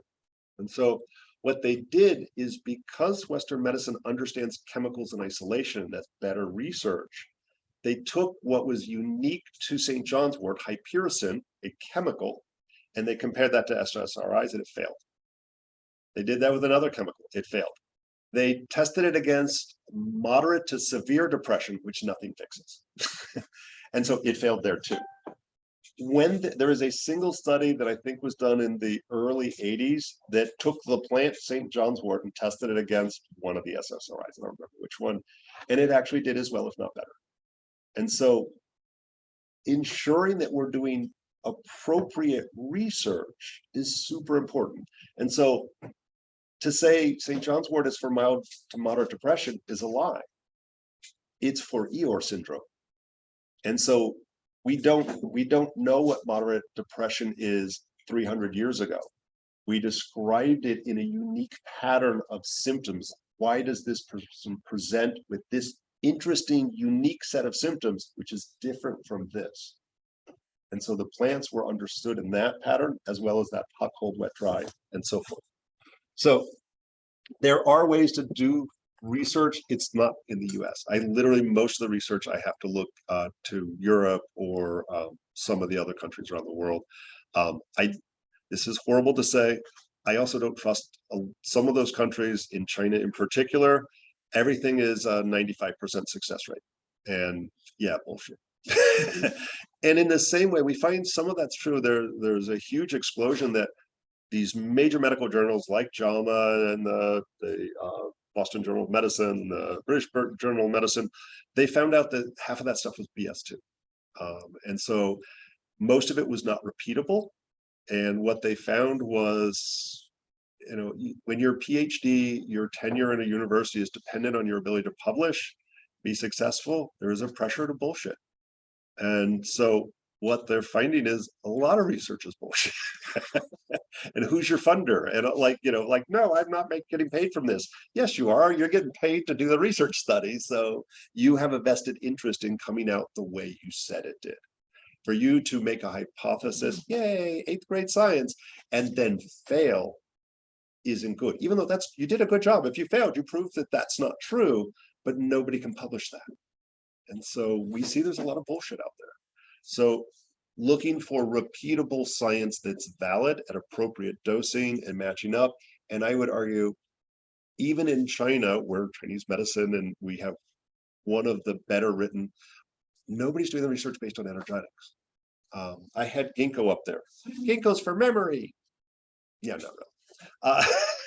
There's nothing wrong with it. It's got some properties. It is a herb that was traditionally used in Southeast Asia, in China, and it was used for phlegm, so a wet condition. And so modern research says, ooh, this might be good for memory. And there is some research studies that says it completely fails 50% of the time and has some measurable benefit 50% of the time. So why? Nobody asked that question.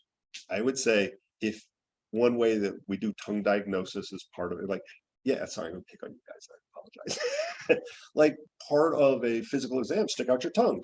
Like, okay, you got a tongue, because the reality is you kind of look for a few, like Kawasaki's disease, you're gonna look for strawberry tongue, some weird stuff. The reality is you got tonsils, you got a tongue, have a nice day, you're good. We look at it different. We look, is it red? Is it got a thick, greasy tongue coating? What's the color of the tongue coating? So ginkgo's for phlegm. So if you have an elderly person with memory decline, age-related memory issues, who has little to no coat, ginkgo will fail. It will probably aggravate their condition. If you have an elderly person with some age-related decline that has a thick, greasy tongue coating, it will help. And so it's not like everybody needs this. There's no such thing. Maybe water, air. Consumer reports, unbiased, no advertising.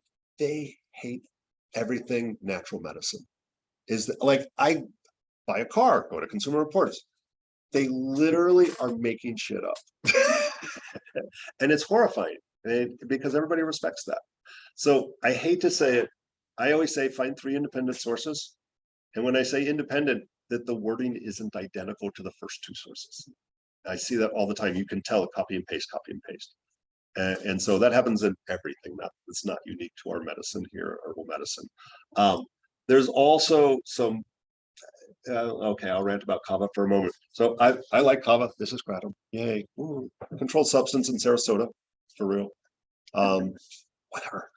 We have more kava bars here in the Tampa Bay area than anywhere other than Indonesia. Go figure. Certainly anywhere else in the US. including Hawaii. Kava is banned. I believe it's still banned in Canada. It was banned in a number of European countries. And in the 70s, when herbs started to become really popular, and everyone was taking kava because it's an anxiolytic. It helps with anxiety. It helps with sleep. It's an antispasmodic. So for muscle spasm, like really a good thing. Traditionally, it was used medicinally for those purposes. It was used ceremonially. So if like a baby was born, you had kava. Somebody died, you have kava. A dignitary comes, basically every excuse to have kava, and it can be abused without a doubt. But generally, it's like 10,000 years of history. It's pretty safe. But you only use the roots, none of the aerial parts. And so what happened is they saw that a couple of people's liver enzymes spiked. So some specific cavalactones, the alkaloid, but whatever. So they basically, the British Medical Society there said, oh my God, we need to do research. And so what they found was they gathered all the adverse events they could. And I think they started with like 50 and they found a couple of repeats, and they were like, they said there's one death related to kava. And there was a car accident and there was a bottle of kava in the front seat. So therefore the kava must have killed them. And you're going to hear me say this again, like in which case McDonald's is murdering people every day, because how many Big Macs and French fries and milkshakes did they find in the front seat of a car of somebody who died in an accident? So that does not mean that it caused an accident, that they were asleep at the wheel or anything. There were a couple of cases where they're taking massive dosages over any kind of recommended dosage. Their liver enzymes did increase. They stopped taking them. They went back to normal. There were some where there was some beginning signs of liver damage. What they did is they found out that some of the unethical people, and this is about quality control, which I didn't actually say that, but quality control is really important with this. If I pull a carrot out of the ground, you know it's a carrot, right? Like most of us could ID one of those suckers. If I chop it up into slices, you could probably still say that might be a carrot, right? If I dry it and grind it into a powder, are you sure it's a carrot? Or did I just put like some orange food coloring on some sawdust? So the more we process something, when we put in a liquid extraction, a tincture and things like that, sometimes you can tell, sometimes you can't. It's hard. And so what they found was they were harvesting the entire plant of kava, aerial parts and roots, grind it into a powder and giving it to people, and that was causing some problems. And then if you want really strong medicine, there's this, we use water as the universal solvent. We extract active components out of it. We call tea, right? We can get fancier. We can do alcohol extractions, and alcohol is a really good solvent for certain chemicals and alkaloids and stuff. There's an amazing solvent. If you want the strongest medicine, it's called acetone. It will pull all the constituents out in high quantities. You know, the stuff that removes paint and fingernail polish and causes liver failure and cancer and creepy stuff. So what they had was some people outside the country were getting not just the aerial parts, but they were concentrating and extracting it with acetone, and then going through a process to try to remove the acetone from their supplement, and they didn't do a good job. So here's a shocker: it caused some liver problems. So quality control is an issue. That is illegal to do that. So it's one of those things. Know about your stuff, right? And I hate to say, kratom's the same thing. People are getting off of opiate drugs. It's not why I drink it. It's also stimulant, and I like stimulants, and I have ADD. So I love it for that. So kratom, people are using it to get off opiate drugs without withdrawal symptoms. So it both is an agonist and an antagonist in the opiate receptor sites, which doesn't even make sense, but it is. There's over 56 medically active constituents to that, and they're still learning more.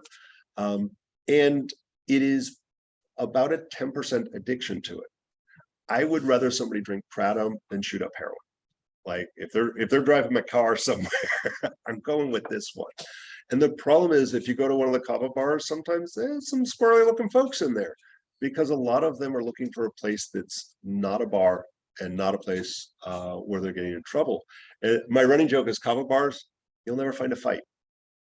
Go to a bar where they're serving booze, people punching folks left and right. We've all seen that angry, red-faced drunk. Everybody's just really chilled out at these places. So should be more kava parties and kratom parties. But the reality is the FDA tried to ban it. The DEA tried to schedule it. It is banned in Sarasota County. Alabama just doesn't like herbs. They banned mugwort and damiana too. I don't understand that, but whatever. And so literally what we're had to do as a state, as a nation, Florida has frequently, there's one congresswoman who's trying to ban it in the state of Florida. And the reality is we have to beat them with things like research and science, because plants, my first premise was just because it's natural doesn't mean it's safe. And so we have to be responsible with it. And that can be abused. So, oh, and I saw that one question there. No, different animals, the cava and kratom. Kava is its proper name, is Piper methysticum is its proper Latin name. It's in the pepper family, like the black pepper family, pipers. And the kratom is Mitragyne speciosa, which oddly enough is in the coffee family. Hence, I like the stimulant. And so it's a very effective analgesic painkiller that people who aren't having success with prescription medications or choose not to use things and get caught up in the opiate epidemic are using kratom for their long-term pain management to good success oftentimes. There's some interesting things, but it is very controversial. Mahuang is a Ephedra chinensis, was banned about 20 years ago because of St. Pete. Not my fault. The problem was this herb contains ephedrine, and ephedrine is a bronchodilator that can be used for asthma. A lot of the over-counters used to have ephedrine in it. It's a stimulant, increases heart rate, can cause anxiety. You can party all night with it. And it increases blood pressure and some other fun problems. And so it's also being used for weight loss. And so there were more and more adverse events. Traditionally, it was used for colds and flu and chronic asthma. That was the only thing that we ever used it for. And we had very strict parameters in formula the way we use it. The weight loss industry was just cranking up the ephedrine and having a good time. Every gas station, truck stop had massive like Mahuang pills. And so we had a baseball player showed up for spring training, out of shape, out of weight, went out drinking the night before. They basically said, if you don't lose some weight. So he put on a rubber suit and started taking a bunch of this because it's weight loss stimulant, and was horribly dehydrated from the drinking and had a heart attack. And that was the catalyst that made the FDA finally ban this herb. And it was a shame. No, that's insane. And it's part of our industry, is the industry of herbal medicine. There is one, just like there's a medical industry in a lot of realms. We still do a poor job of policing ourselves. I went into, around the time this controversy was happening, it was not off the shelves yet. They actually left it open for acupuncturists to use it, but they screwed us by not allowing it to stay imported. But the reality, I went into like a GNC, and I go into other stores like that. I want to see what the products are. I want to see what they're selling, because people are going to show up with that stuff. So I need to know. And I'm just poking around, being nosy. It's like, no, I don't need any help. I'm just being weird. And this young woman who was thin as a rail said, and they had to put warning labels on it for the first year. And the person said, oh no, they just make us do that. It's safe. And the reality, I got thrown out of the GNC. I went, I'm sorry, I'm an herbalist, and this herb is not safe to use for that, and it should only be used for this. And they made me leave. But that's a problem for the industry, that we need to be better at that. And every industry has that. We have the weight loss clinics that do some shady crap. I mean, we see the opiate epidemic. Like, that was a problem that both the pharmaceutical industry primarily started that by lying about their products and its addictive qualities. And some doctors stopped doing it, but until the regulations were slapped in place, a lot of people got hurt. So it is important that we work on quality control always. The worst stuff that we have to be, and Chinese herbalist, yay. China and India have the more challenging stuff that I only have maybe a dozen companies I'll work with out of China for herbal stuff, because I don't trust that other crap. I've seen the testing on their heavy metals. And it's interesting. So I have to know pharmaceutical stuff too. So I follow the pharmaceutical industry. I try to, like, I hate to do it. I'm driving next week. I'm driving up to Maryland for the American Herbalist Guild conference. So I listen to like pharmaceutical conferences on the way up. How that doesn't put me to sleep, I don't know. But I remember this was 15 years ago, I think. And like their keynote speaker was talking about what are the challenges that we have coming up in the 21st century for the pharmaceutical industry. Number one concern was making sure that we had enough product for everybody, and B, adulteration. Because now we really see supply line issues and we see more chronic disease. They were having to go not to their primary sources for medications. They were having to look at secondary, tertiary, and there's these tiers that we see in the pharmaceutical industry that maybe don't meet all the standards that we set up through the FDA.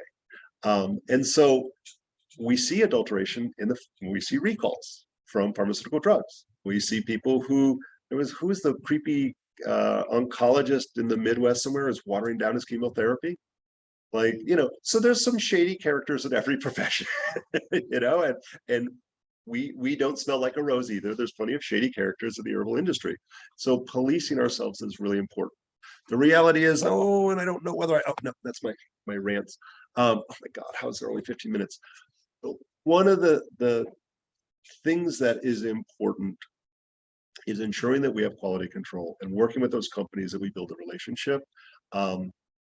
The herbal industry is, and this is, you'll make sense why I'm saying this. The herbal industry is regulated by the FDA.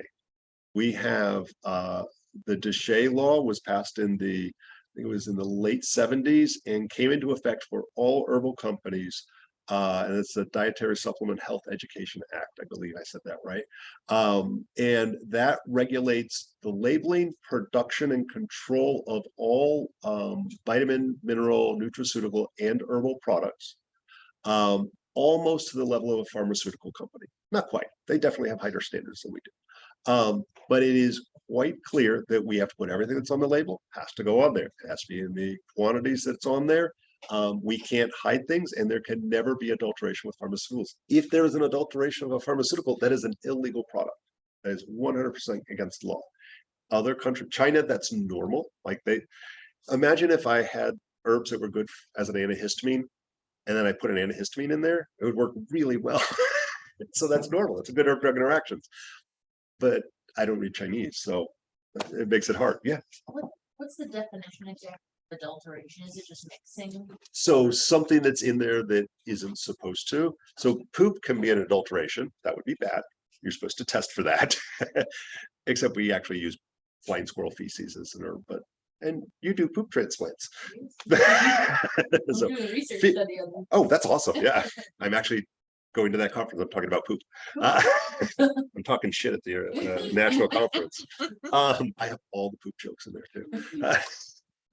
That's right, you've seen it. So the reality, no pharmaceutical can be in an herbal supplement. That is like not a chance. Foreign objects, and we have standards of how much lead, arsenic, pesticides, and that's in the food system as well as in the nutraceutical system. So the FDA has very clear-cut guidelines as to what's the minimum acceptable standard, and that's based on the CGMP. GMP is the good manufacturing practices, and that is unique country to country. And in the case of the US, we can make those higher standards state by state. So California has, was it Prop, whatever the hell it is, it's on all the labels that you think you're eating poison. So they have a higher CGMP in California than the rest of the nation. The US does not have the highest standards. Germany has the highest good manufacturing practices in the herbal industry and the supplement industry, followed by, I think it's Australia. The US is like 5th, something like that. I hate to say it, China and India are the bottom 3rd.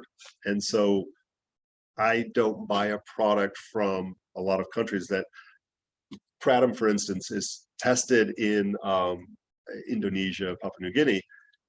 That's an unacceptable standard what their testing is. Like I'm sending it out to a lab. It's not that expensive to send stuff out to a lab. So I ideally look for things that meet as a minimum, the US standard for manufacturing practices. Ideally, the German good manufacturing practices. So we can, so just meets CGMP foods. If it's, some small third world country, then that doesn't mean anything. That means you paid somebody $50. So it is really important that we work on quality control, because if somebody has an adverse reaction to an herb with or without a medication, is it the herb or is it the adulteration? Or the medication that was put into it that shouldn't be there? So it's really important we look at those. So recently, come on, who saw this? Is literally why I'm doing this class. Who saw the article about a month or so ago? Coroner said, white mulberry leaf kills congressman's wife. I have so many issues with this. The reality is white mulberry, all mulberries. We have a town named Mulberry. Why? A lot of mulberries grow here. Every country, which is most of the world, uses mulberry leaf in particular as herbal medicine, and has one of the high, that's up there with iceberg lettuce. It's really safe. It's primarily used for cold and flu, has a mild analgesic effect. It's used for cough. They're using it for blood sugar and diuretic. I don't use it for that. But the coroners made a news release. I found a leaf of white mulberry, a piece of a leaf. It was 2 inches by 1 inch. Sorry, I went and found it. And he said, this killed her. I am not a coroner, but I'm going back with the French fry analogy. If every time somebody finds a French fry in your body, we say French fries are killing people, they'd be laughed out, McDonald's would sue them. But the reality is just we find it in the stomach and we're unfamiliar with it. And so I'm going to guess this coroner's not familiar with herbal medicine. We just assume everything that's different or foreign must be the culprit.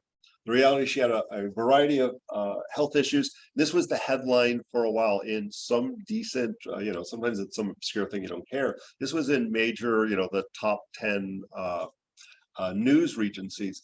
And so needless to say, we yelled, and I was happy. I was like, crap, I wanted to get a little copy of it. So this article came out very recently that basically said that coroner's an idiot.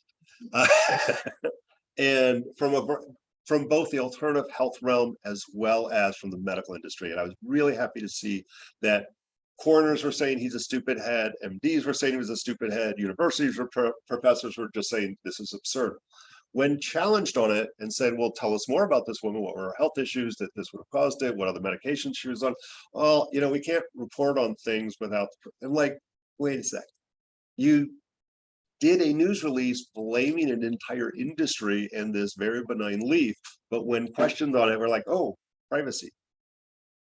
So many issues, and this is the kind of yellow journalism that we expect. I will not torture you with reading this, yay, but this was the positive one. This one, I was really happy I read this. This one I got the week after. How many of you saw the person in England that got poisoned with vitamin D? I showed it to you. Yeah. So about 3 months ago, I am a big fan of vitamin D testing and supplementation and all that. The reality, this guy showed up in the hospital in England. Somebody had prescribed, I believe it was 160,000 IUs of vitamin D daily. And I know MDs will occasionally do 50, 75,000 once a week or once a month. That's to me crazy talk, but that's okay. You're doing testing. He had multiple organ failures in that dosing. And he was also on a crap ton of other stuff, but that was the one that was the most outrageous. And then all of a sudden, all of these negative things start to show up. And so this happens about every 5 years. This is normal. And then there's a big push for legislation to basically make you not have access to plant medicine, which means no more ginger for you in the grocery store. I'm just teasing. So this one showed up, and I'm sorry, I am going to beat up on this one a little bit. That people under 30 are getting heart problems, and particularly arrhythmias, either really high, really fast, or erratic. And so this is from a cardiologist. This isn't somebody who just graduated from school and just have their GP. This was somebody who specialized cardiology. That's some hardcore stuff. She's like, oh my God, herbs. And so herbal supplements. It says that in here, there's a couple pages of it. The reality is, yeah, no. monsters, when you're popping 6 or 8 of, I don't even know what the new ones are. I'm a little behind the times. Mhm. Those are sending people to the ER. Why? Because of caffeine, a controlled substance, right? An alkaloid that comes from a coffee bean, not an herb. The only maybe 3 herbs that I can think of that might, in their whole form, cause arrhythmias, and coffee being one of them. Like, I don't know, if you're sitting there doing 10 espresso shots, you might get an arrhythmia. Like, that's, natural selection. Her 20-something patients taking herbal supplements. I'm going to say no. This just came out. Ephedra is banned in the US. So she's referencing something that is literally 20 years old as the cause. And I want to know if these 20-somethings are scoring some ephedra on the street. I want some because I can't source it and I got connections in China. So I don't know where she's hanging out. Blah, blah, blah, blah, blah. There's such poor regulation. No, there's not. I just told you what the regulation was. That's bullshit. And that's the perception that has been put out there, and it is a lie. This is a highly regulated industry in the way that we do everything, especially the labeling and what we can put in there. And yes, it is a $1.5 trillion industry. Wellness is a really big category because that's massage therapists too. That's acupuncturists, that's a lot. So it's not limited. Probably like that. That is the wellness capture big word here. I'm going to skip a lot of this. Somewhere in here it says, don't believe everything you read on the internet. Don't take your health advice from health gurus. And she mentions there's 70,000 followers. Bullshit. So then we bring in another cardiologist who says stuff, natural remedies. At least she didn't focus on just herbs, but remember, this includes nutraceuticals. Emerging evidence, popular supplements are linked to heart problems. But it gets better, yes. Insider has reported on cases of patients showing up at the hospital with serious health problems from vitamin, herbal, and hormone. Whoa, hormones is a controlled substance prescription, like, oh yeah, you'll screw somebody up with some hormones. But wait, where is it? Always click on these things. Like, nothing wrong with Mercola. He's an MD even. I always clicked, I stopped reading it. I just got so frustrated.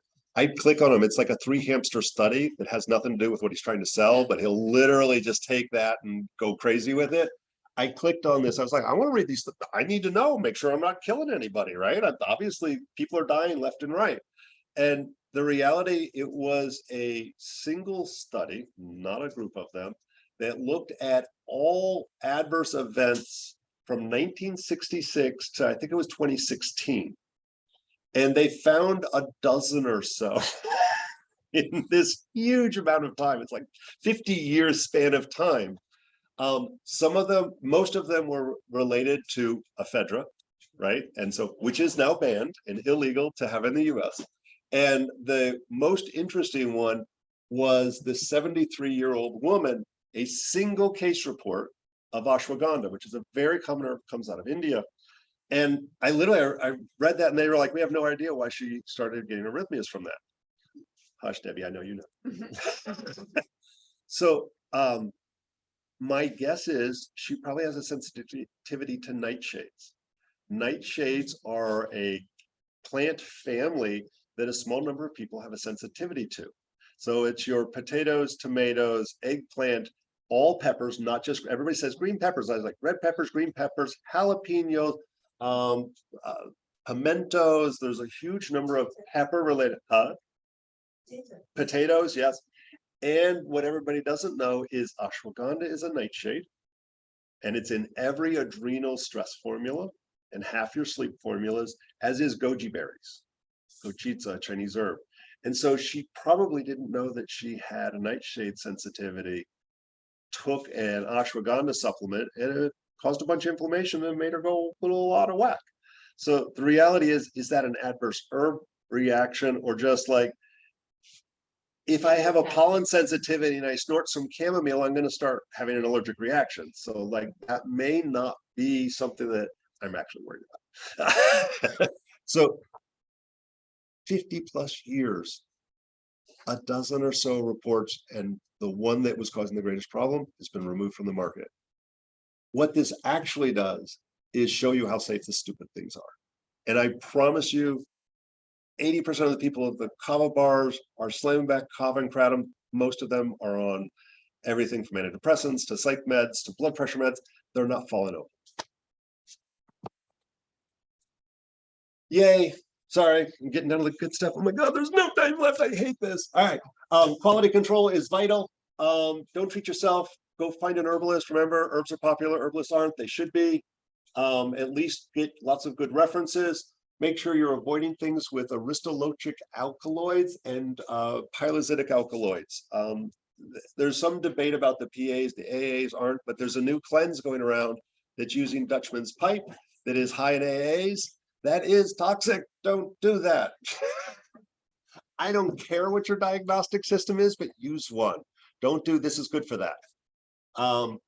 And as an herbalist, I can tell you, I always double check my diagnostics. You know, like, I'm sorry, I call herbs drugs. I use them like drugs. They act like drugs, and done incorrectly, they have the potential of side effects. Luckily, my side effect is diarrhea, vomiting, and rashes. That's my biggies, you know. If you're doing it with a prescription drug, don't use herbs and drugs for the same thing unless you're adjusting your dosages. If you're taking a drug for blood pressure and you take an herb for blood pressure, you're going to have low blood pressure. Make sure you're taking into account their age, special population, breastfeeding, pregnant, la, la, la, la, la. Look for those special things. Always make sure somebody's not pregnant, please. There's places that serve herbs over the counter at bars kind of thing. And there's no cautions about, don't do any of this stuff if you're pregnant. Especially first trimester, there's real potential for problems. In a perfect world, if you're like, oh my God, I'm terrified, I don't want to kill myself with herbs and drugs together. If you're able to separate them by 4 hours, you're doing a great job. If you're like, here's my 10 prescription meds, here's my 27 supplements, guzzle, guzzle, guzzle, something gonna happen. Probably diarrhea.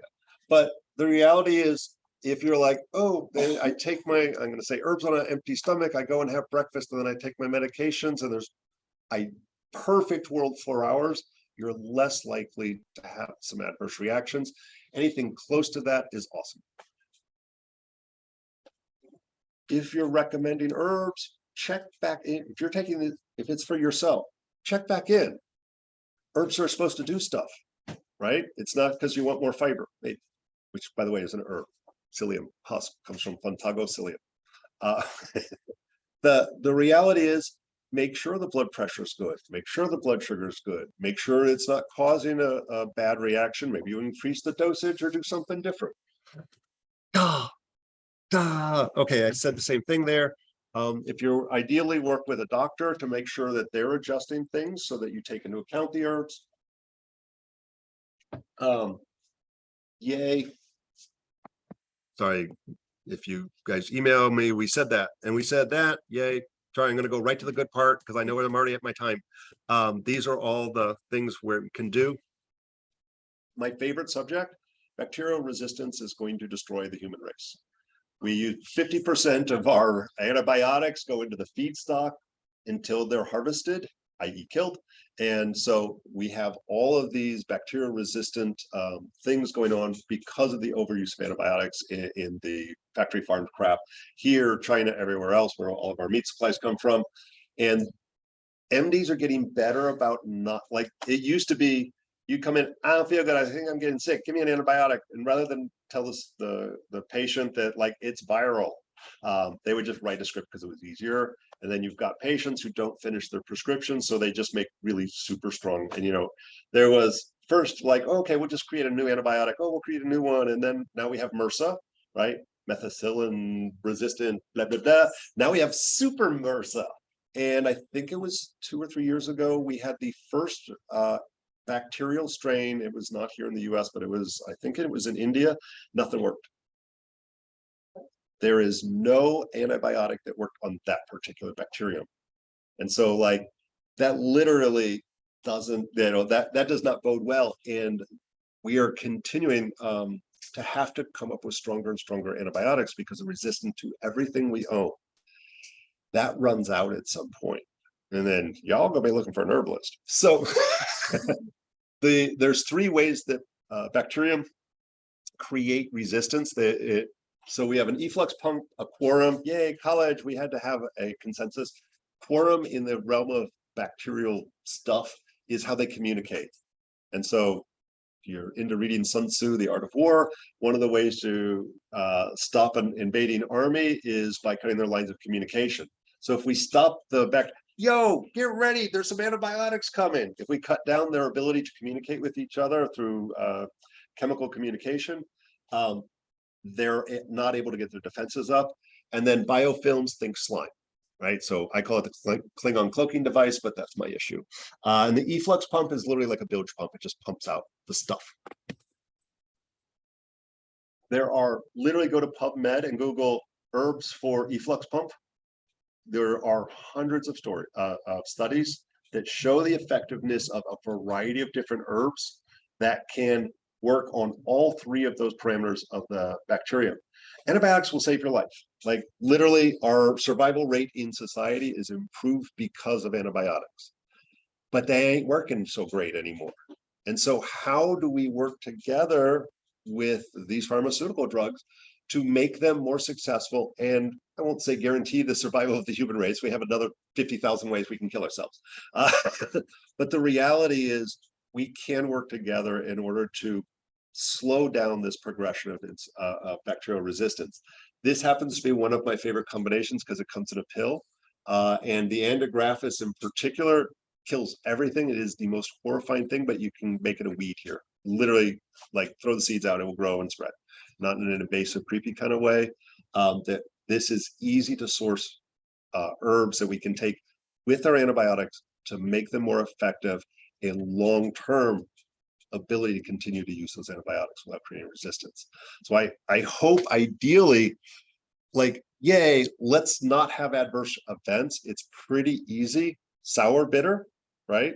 Not with narrow therapeutic margin, scary stuff. Don't do herbs and drugs for the same reason. Watch for any special issues that they have. Think about positive herb-drug interactions because that's where the real magic is. Use a diagnostic system. Separate your herbs and drugs. Find an herbalist. Sorry, way too much stuff. That's basically the same slide. Lots of resources here. I think these will show up. We'll download this and put it on our YouTube channel, Tradition School of Herbal Studies. I think these will show if for some reason you're like, yeah, I can't read any of this crap. This is stupid. Email me and we'll email you out these PowerPoints. I had way too many, and actually, sorry, you mentioned essential oils. This is the tome for essential oil safety. Don't believe everything the salespeople tell you. And this guy is considered and this is the best book I know.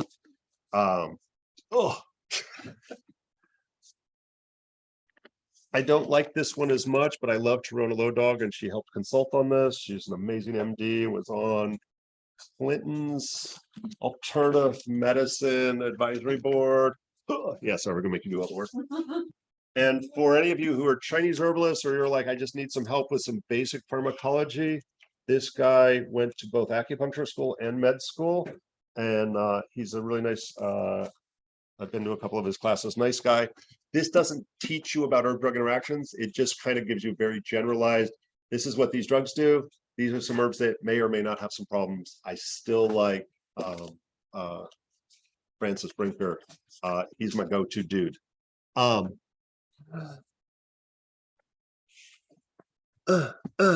Yay. I really appreciate it. It's Friday night. Y'all should be out having a good time and having adverse alcohol reactions. No, don't do that. It's called the tincture, Jaeger, remember. The reality is I really appreciate, everybody being here. I especially appreciate any medical folks coming here because this is important. All of your patients are using supplements and herbs. And to say they're all bad will mean they're not going to trust you. And so to be able to have a valid conversation with them about the pros and cons of particular things, hard to have the time when you got 7 minutes, but the reality is that's better medicine. That's what we should all be doing. I don't even know what other classes we have coming up. Check out the website. There's a crap ton of classes. Yeah, There's a complimentary one. So- Oh yeah, next Wednesday. You're right.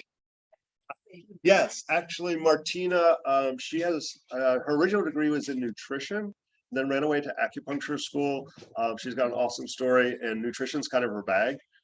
So even though she's doing acupuncture and herbs and all that, she trained under me for 1.5 years, I think, and like she's too smart for me. I hate her. No, she's awesome. The reality, she's talking about foods that give you energy and things that steal energy. So what are those?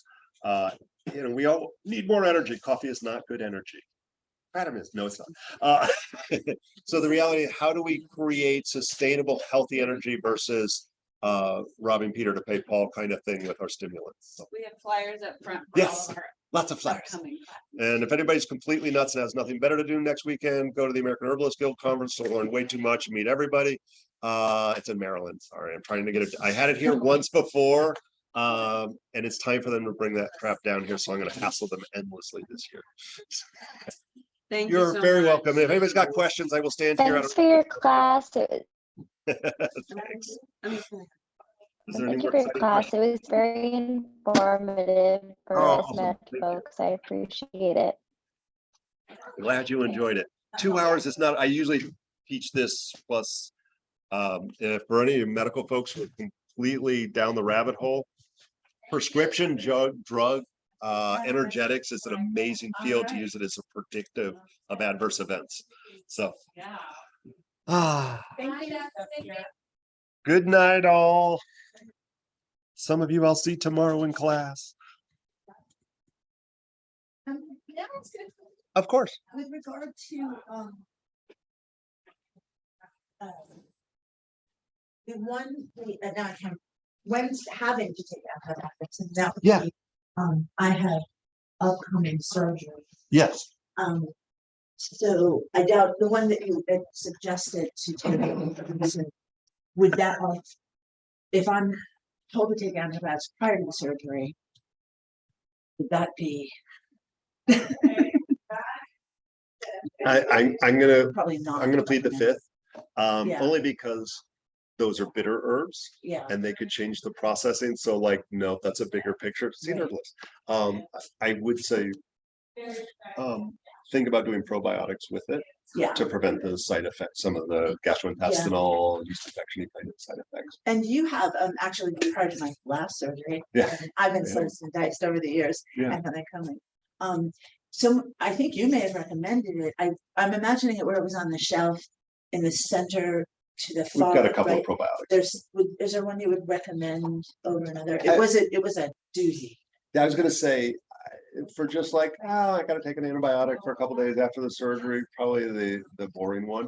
Well, I think what I'd like to do, and I've never done it before, but now whatever, I'd like to take it prior, in addition to You can do, but do the kinder, gentler one, because if you go too aggressively, like.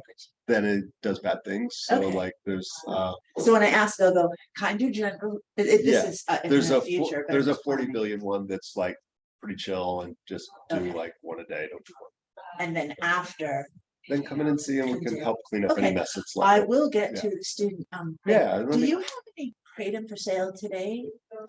There might be. I stole all the white because I like the white. There I might had be been some getting the green or red. there might be after green or that red out course. there. Like check with Trish out there. She Okay. might have some out there. Thank you again. You are very welcome. Take care. All right. And now I get to actually see all the people who are here. Hey, Michael, good to see you. Oh, yep. Robert Tisserand is the guy. And all right, we answered that one. I think we got all the rest of them. DGL, yay. I'm glad somebody else typed it in because I can't spell. Germany Commission, awesome sauce. All right, it looks like we got all the good stuff on there. Alginate therapy in lieu of PPIs. I am less familiar with the alginate. I have no clue. You're welcome. I literally, I see maybe 3 cases a year of actual excess acid. I'm going to say most people, either it's a little mild moderation of their diet, stress, managing their stress better.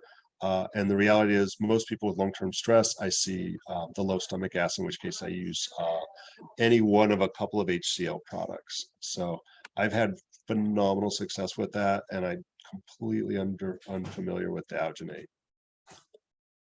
Da-da. Oh, standard process. Oh yeah, they do have a nice chart on that. I think my students get that one. And yep, and the American Herbal Products Association.org is a great resource as well. I particularly like it's in the links that I had at the end.